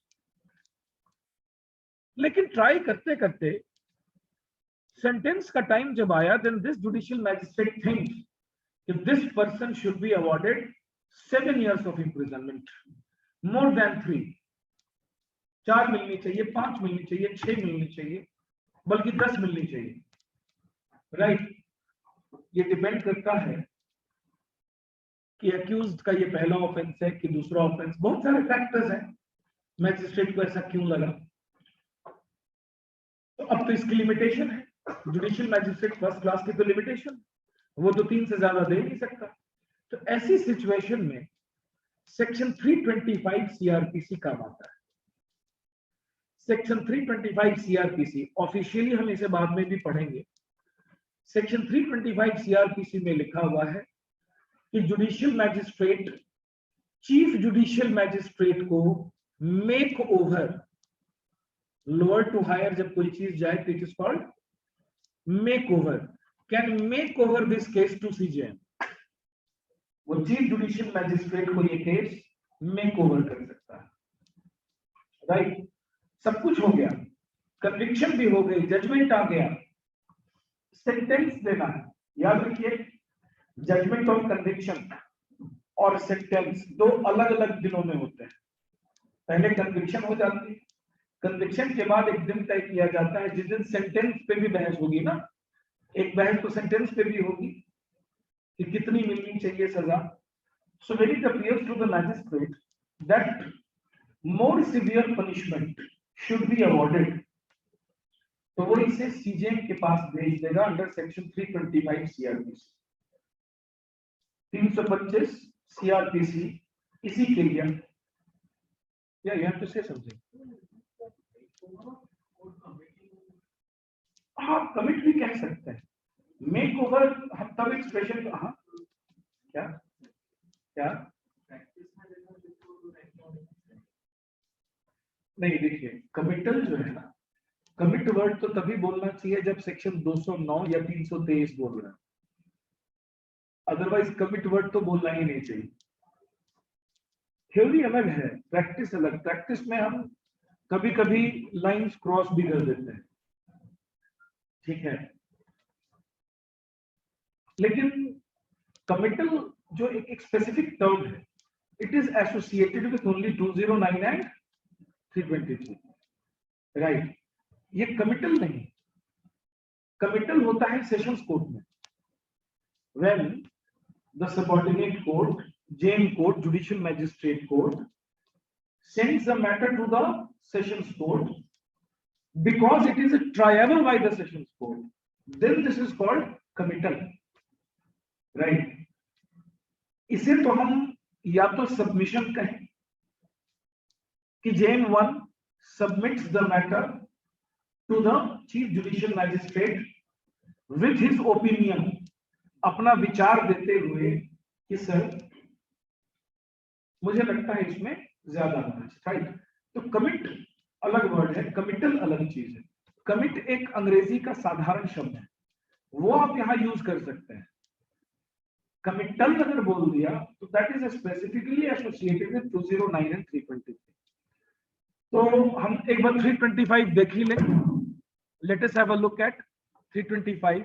वो तो यहाँ पर चीफ जुडिशियल मैजिस्ट्रेट आ गए, तो मैंने आपको बताना चाहा कि how is this chief judicial magistrate different from GeM.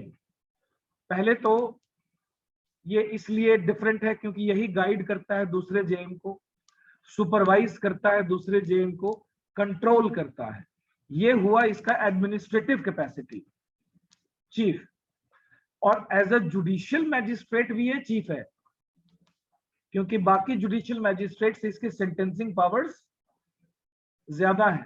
तो दूसरे जुडिशियल मैजिस्ट्रेट को अगर लगता है कि ज्यादा सजा मिलनी चाहिए तो वो इसे सीजेएम के पास भेज सकता है। तो सेक्शन 325 देखते हैं। Whenever a magistrate is of opinion after hearing the evidence for the prosecution and the accused, मतलब प्रोसिक्यूशन एविडेंस हो चुका, एक्यूज्ड का एविडेंस हो चुका, मतलब ट्रायल ही लगभग हो चुका, that the accused is guilty and that he ought to receive a punishment different in kind from or more severe than that which such magistrate is empowered to inflict. I hope this language is clear. जितनी मैं दे सकता हूं सजा, उससे ज्यादा मिलनी चाहिए इसको, ऐसा लगता है मैजिस्ट्रेट को, right? He may record the opinion and submit his proceedings. Submit word पर गौर किया जाए, submit word, submit his proceedings, यानी कि वो अपनी सारी प्रोसीडिंग्स को सीजेएम के पास सबमिट कर दे और एक्यूज्ड को फॉरवर्ड भी कर दे to the CJM to whom he is subordinate, right? ये अभी सिंपल सेंटेंसेस में मैं तब तोड़ूंगा जब इसको करूंगा, अभी तो अनाधिकारिक रूप से कर रहे हैं, राइट? तो मैजिस्ट्रेट का विचार समझ में आ गया आपके, वो क्या करेगा? सबमिट करेगा।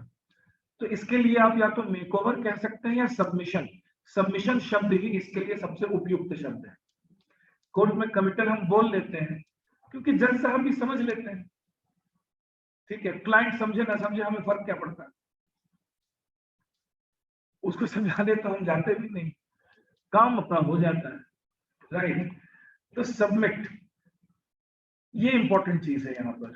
अच्छा एक बात बताइए, अभी अभी हमने देखा कि लाइफ इम्प्रिजनमेंट वाला ऑफेंस हमारी आंखों के सामने 326, मान लो सीजेएम के पास ये गया, सीजेएम मैक्सिमम पनिशमेंट दे सकता है 7 इयर्स ऑफ इम्प्रिजनमेंट की।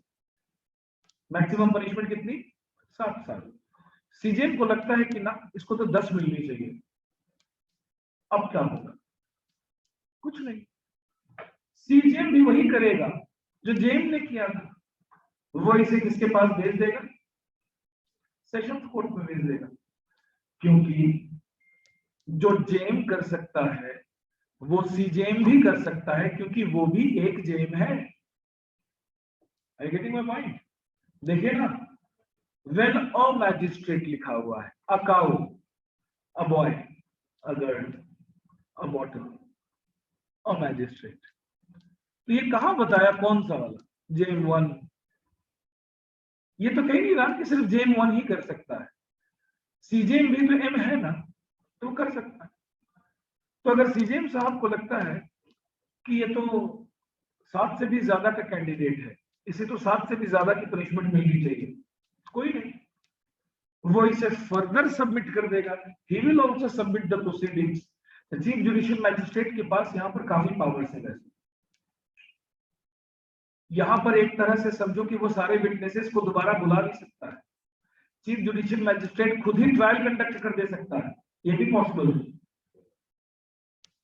While acting under its power given to him under section 325, the chief judicial magistrate can almost do the retrial.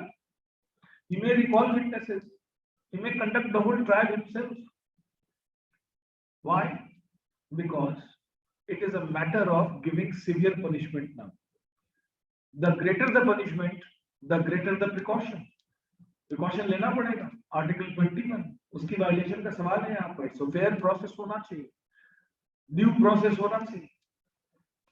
तो हो सकता है कि चीफ जुडिशियल मैजिस्ट्रेट सिर्फ मैजिस्ट्रेट की ओपिनियन पर ना रिलाई करे और सारे गवाहों को फिर से बुला ले, रिकॉल कर ले, विटनेसेस को ट्रायल कर ले। तो that we will see later. अभी बस ओवरव्यू दिमाग में है, राइट? चलिए आगे चलते हैं। For any subdivision, the High Court also appoints JM1 as subdivisional magistrate who exercises supervision. अब डिस्ट्रिक्ट में भी सब डिवीजन बना दिया, तो उस सब डिवीजन के लिए भी जैसे सीजेएम होता है वैसे एक सब डिविजनल मैजिस्ट्रेट होता है। ये सीजेएम से नीचे लेकिन बाकी जेएम से ऊपर होता है।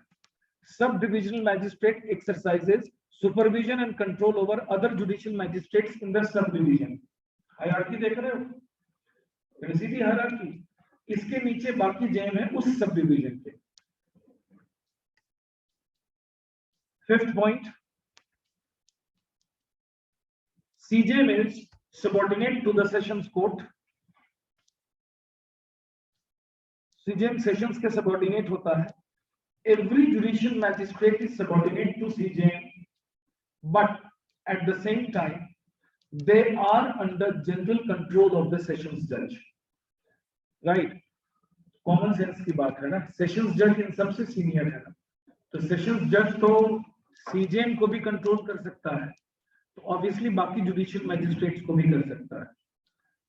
तो हायरार्की ये है कि सीजेएम, उसके नीचे JM, CJM guide, supervises, control judicial magistrate, but a judicial magistrate can be controlled by the sessions जज आल्सो, बिकॉज सेशंस जज के पास सीजेएम वाले सारे पावर्स तो है ही हैं, अपने तो खुद के हैं. Doctrine of merger of powers हो गए यहाँ पर. The superior CJM has all the powers, sessions has all the powers of CJM in addition to its own powers. ये थी इसकी hierarchy. Court of metropolitan magistrate, ये बस मैं पढ़कर सुना दूंगा आपको. Court of metropolitan magistrate, right, सुन लिया पढ़ के. बस कोर्ट ऑफ मेट्रोपॉलिटन मैजिस्ट्रेट होता है, जैसे जेएम का हर जगह जुडिशियल मैजिस्ट्रेट होते हैं, मेट्रोपॉलिटन एरियाज में कौन होते हैं? Metropolitan magistrate. जेएम और मेट्रोपॉलिटन मैजिस्ट्रेट के बीच में जो पावर्स का डिफरेंस है हल्का सा है, वो भी technical, right, we need not explore that. रही बात स्पेशल जुडिशियल मैजिस्ट्रेट की, स्पेशल एमएम की, the high court on the request of the state government may confer upon us government sir, ये आप पीटी के लिए याद रख लें कि गवर्नमेंट सर्वेंट या रिटायर्ड गवर्नमेंट सर्वेंट को भी स्पेशल जुडिशियल मैजिस्ट्रेट या एमएम बनाया जा सकता है. बस उसे लीगल अफेयर्स की नॉलेज होनी चाहिए. एलएलबी का डिग्री जरूरी नहीं है, right, need not be an expert in the field of law, but should be someone experienced in legal affairs, जिसने कि गवर्नमेंट डिपार्टमेंट में भी रहकर लीगल अफेयर्स का ही काम किया, जैसे लीगल डिपार्टमेंट में ही काम करते थे वो, राइट. चाहे उन्होंने कभी प्रैक्टिस की ना हो, कोई बात नहीं, नॉट अ लीगल प्रैक्टिशनर एवं लॉ ऑफिसर थे कहीं पर, तो उनका लीगल अफेयर्स से कुछ कंसर्न होना चाहिए. तो गवर्नमेंट सर्वेंट या रिटायर्ड गवर्नमेंट सर्वेंट को जुडिशियल मैजिस्ट्रेट या मेट्रोपॉलिटन मैजिस्ट्रेट पर्टिकुलर केसेस के लिए बनाया जा सकता है, राइट. कई बार ऐसी नौबत आ जाती है जहां पर हमें किसी फील्ड की एक्सपर्टीज चाहिए, तो उसी फील्ड में काम करने वाले गवर्नमेंट सर्वेंट को ही जुडिशियल मैजिस्ट्रेट बना देते हैं, राइट. क्राइम में कभी कभी किसी एरिया के स्पेशलाइज्ड नॉलेज की, जैसे एनवायरमेंट, इकोलॉजी, ज्योग्राफी, इकोनॉमी की जरूरत पड़ सकती है. जैसे फाइनेंशियल क्राइम्स ही देख लो ना, फाइनेंशियल ऑफेंसेस जो है, इकोनॉमिक ऑफेंसेस जो है. अब यहाँ पर ऑर्डिनरी लॉ एक्सपर्ट्स शायद हो सकता है इसको ना समझे, राइट. और ये मुसीबत आती है. I have faced these problems, right. Let's say for example securities and exchange board of India एक इकोनॉमिक ऑफेंस को इन्वेस्टिगेट कर रही है, स्टॉक ब्रोकिंग फर्म के, राइट. उसने फोरेंसिक ऑडिट कर लिया, सब कुछ कर लिया, ठीक है. उसकी फाइंडिंग्स में कहीं पर भी एक्यूज्ड पर्संस जो है वो ब्लेमवर्दी नहीं, राइट. सेबी की फाइंडिंग्स में एक्यूज्ड पर्संस की कोई गलती नहीं, लेकिन सेबी की फाइंडिंग्स, सेबी की एक्सपर्टीज दिल्ली पुलिस के पास नहीं, ना ही इकोनॉमिक ऑफेंसेस विंग के पास. आप उनसे जब कहेंगे भी ना कि ये देखिए सेबी ने फोरेंसिक ऑडिट करके भी इसमें कुछ नहीं पाया, तब भी वो कहेंगे सेबी का हटाओ आप, हम अलग से इन्वेस्टिगेट करते हैं. व्हाई? जबकि ये फाइनेंशियल ऑफेंस, ये इकोनॉमिक ऑफेंस है, इसमें आपको इकोनॉमी से रिलेटेड नॉलेज चाहिए. तो मैंने एक प्रॉब्लम एरिया आपको बताई है कि why in some cases the criminals go scot free in economic offences. Economic offences में पता है कई बार जजेस भी गुमराह कर दिए जाते हैं कि पैसा तो चुका दिया सर, हो गया, सबके पैसे वापस चले गए, सबको पैसे मिल गए, कंप्लेनेंट विड्रॉ करके जज ने भी कहा हो गया सेटल, चलो केस करना. जबकि कितना सीरियस ऑफेंस हुआ था। 409 का ब्रीच ऑफ ट्रस्ट कोई मामूली ब्रीच ऑफ ट्रस्ट नहीं, लाइफ इंप्रिजनमेंट भी हो सकती है उसमें, राइट। लेकिन जज ने भी कहा चलो ठीक है, सब कुछ सेटल हो गया ना, ठीक है बस। ये क्यों होता है ऐसा, राइट। तो इसीलिए ये प्रोविजन बनाया गया है कि special judicial magistrates who have experience of that particular field also should also be employed। कम इस्तेमाल होता है इसका, लेकिन प्रोविजन तो है। So, High Court on the request of the state government may confer upon a government servant or retired government servant all or any of the powers of JM or MM in respect of particular cases or class of cases, but such appointment shall be only for 1 year at a time। At a time expression मतलब एक बार में 1 साल के लिए, लेकिन कई बार, यानी कि the same person can be given extension after expiry of 1 year, extension दी जा सकती है। एक बार में 1 साल के लिए, ऐसा नहीं कि एक बार में 3 साल के लिए बना दिया उसने, एक बार में 1 साल के लिए, उसके बाद फिर एक्सटेंशन पॉसिबल है। और लास्ट फंक्शनरी है हमारे सीआरपीसी में जो बहुत इंपॉर्टेंट रोल प्ले करते हैं लॉ एंड ऑर्डर मेंटेनेंस में, प्रिवेंशन ऑफ ऑफेंसेस में, प्रिवेंशन ऑफ क्राइम्स और लॉ एंड ऑर्डर मेंटेनेंस में, और वो है एग्जीक्यूटिव मैजिस्ट्रेट। एग्जीक्यूटिव मैजिस्ट्रेट्स में कौन कौन आते हैं? DM, SDM, ADM. वो हम क्यों पढ़ें? We will only read certain provisions in CRPC, right, regarding the powers of executive magistrates। उनकी हायरार्की हमें पढ़ने की जरूरत नहीं। This is not a class of public administration, वो छोड़ देते हैं हम, राइट। तो एग्जीक्यूटिव मैजिस्ट्रेट, एग्जीक्यूटिव मैजिस्ट्रेट का एक बड़ा अच्छा रोल आपको नजर आएगा अरेस्ट में। अरेस्ट में एग्जीक्यूटिव मैजिस्ट्रेट का एक अच्छा रोल आपको नजर आएगा कि when some person is arrested, you know that he must be produced before the nearest magistrate within 24 hours of arrest, minus the time taken in traveling। Travelling का time minus कर दो, 24 घंटे। ओवरऑल देखा जाए तो स्टैट्यूट ने police वालों को 24 घंटे ही दिए हैं इन्वेस्टिगेशन कंप्लीट करने के लिए, एटलीस्ट कस्टोडियल इंटरोगेशन कंप्लीट करने के लिए तो 24 घंटे ही दिए। अमूमन जनरली बढ़ाया भी जा सकता है। तो अगर नियरेस्ट मैजिस्ट्रेट में जुडिशियल मैजिस्ट्रेट है तब तो अच्छा, but where the nearest magistrate is not a judicial magistrate, there is no problem. The accused can be produced before an executive magistrate also, और एग्जीक्यूटिव मैजिस्ट्रेट के पास भी पुलिस कस्टडी ग्रांट करने का पावर होता है, right. N executive magistrate can also grant police custody, right. बस फर्क कितना है कि पुलिस कस्टडी वो कम दिनों के लिए ग्रांट कर सकता है। How many days? An executive magistrate can grant police custody for how many days? Maximum 7 days, right? Yeah, anybody wants to say something here? Yes, sir, 7 days. 7 days, बस एक फर्क है। जुडिशियल मैजिस्ट्रेट कितने? Maximum 14 days, right. हम सब जानते हैं। तो एग्जीक्यूटिव मैजिस्ट्रेट का हम रोल देखेंगे peace, security, good behaviour, prevention of crimes, इन सब में। तो इनमें कुछ सेक्शंस तो आपको खुद करने पड़ेंगे। मैं क्यों कराऊं? मैं 2-4 करा दूंगा इसमें, राइट। बाकी एग्जीक्यूटिव जो मैजिस्ट्रेट के सेक्शंस हैं that you will do yourself. जल्दी से हम हायरार्की ऑफ क्रिमिनल कोड्स भी खत्म कर ही लेते हैं। Hierarchy of criminal codes, supreme court अपना सबसे ऊपर। Any sentence authorised by law, it can pass any sentence authorised by law. High court, any sentence authorised by law, या कोई भी सेंटेंस ऑथराइज्ड बाय लॉ दे सकता है। डेथ भी। Sessions court, इसमें 2 पॉइंट्स हैं। सेशंस कोर्ट में 2 पॉइंट्स हैं।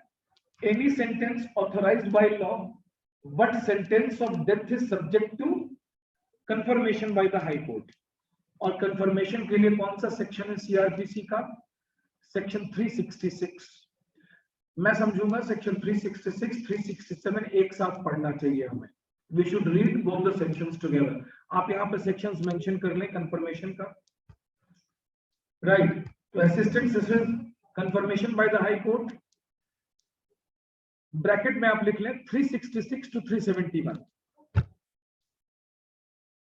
366 to 371, right? Assistant Sessions Judge, imprisonment up to 10 years. Assistant Sessions Judge कितनी सेंटेंस पास कर सकता है? 10 साल की imprisonment, fine. CMM, additional CMM, CJM, additional CJM, imprisonment up to 7 years. बस ये कौन कितना सेंटेंस पास कर सकता है याद रख लो, राइट। ये कर सकते हैं imprisonment up to 7 years और एंड फाइन। आगे CMM के नीचे कौन कौन है? CMM के नीचे है MM, special MM, special MM, imprisonment up to 3 years and fine up to ₹10,000। देख लें आप, imprisonment up to 3 years, fine up to 10,000, ये अंडर CMM होते हैं। So MM and इस पर ये हायरार्की है, we are doing hierarchy also। CJM के नीचे कौन कौन होते हैं? CJM के नीचे सब डिविजनल जुडिशियल मैजिस्ट्रेट, इसके पास क्या पावर है? imprisonment up to 3 years और एंड फाइन ₹10,000, राइट। ये है सब डिविजनल जुडिशियल मैजिस्ट्रेट। अब सब डिविजनल जुडिशियल मैजिस्ट्रेट के नीचे कौन कौन है? तो सब डिविजनल जुडिशियल मैजिस्ट्रेट, एक सब डिवीजन का जेएम है, वो सब डिवीजन का, तो उसके नीचे JM1 JM2 होंगे जो उस सब डिवीजन में होंगे। तो JM1 और स्पेशल JM1 जो imprisonment up to 3 years, fine up to ₹10,000, और JM2 या special JM2 judicial magistrate of second class, imprisonment up to 1 year, fine up to ₹5,000।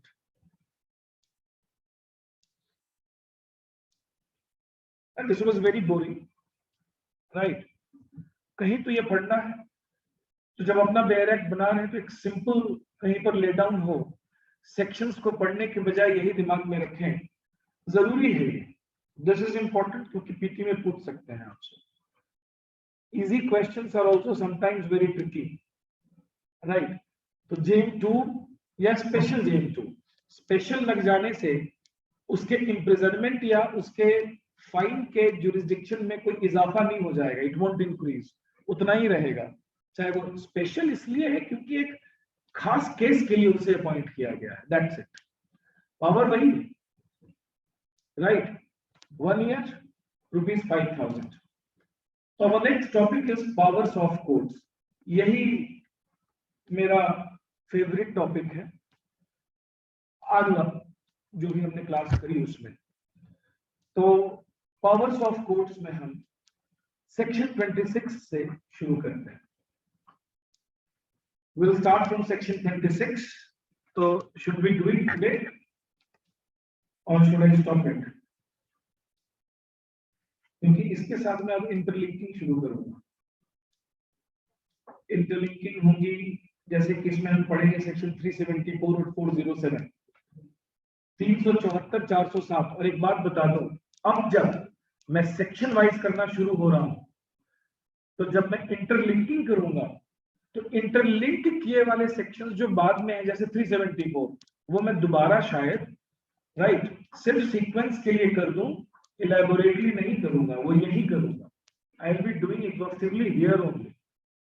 तो interlinked sections will be done at one place. मैंने पहले भी बताया था हम करेंगे सारे सेक्शंस को ब्रेक डाउन, राइट, छोटे छोटे पॉइंट्स में, लेकिन सीक्वेंस में नहीं, chapter wise. I hope that is clear. तो इस चैप्टर में मुझे लगता है कि 26 के साथ 374 और 407 कर लेना चाहिए, तो हम कर लेंगे। I hope that is clear. जो मुझे लगता है कि नहीं 407 इलैबोरेट डिस्कशन बाद चाहिए, तो बाद में करेंगे.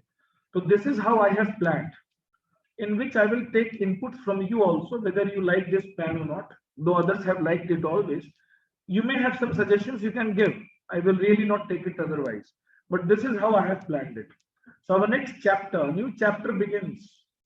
हम शुरू ही कर रहे हैं from section 26, power of codes. तो मुझे लगता है कि एक बार कल हम इसको शुरू करें. Starting a new topic should be done tomorrow.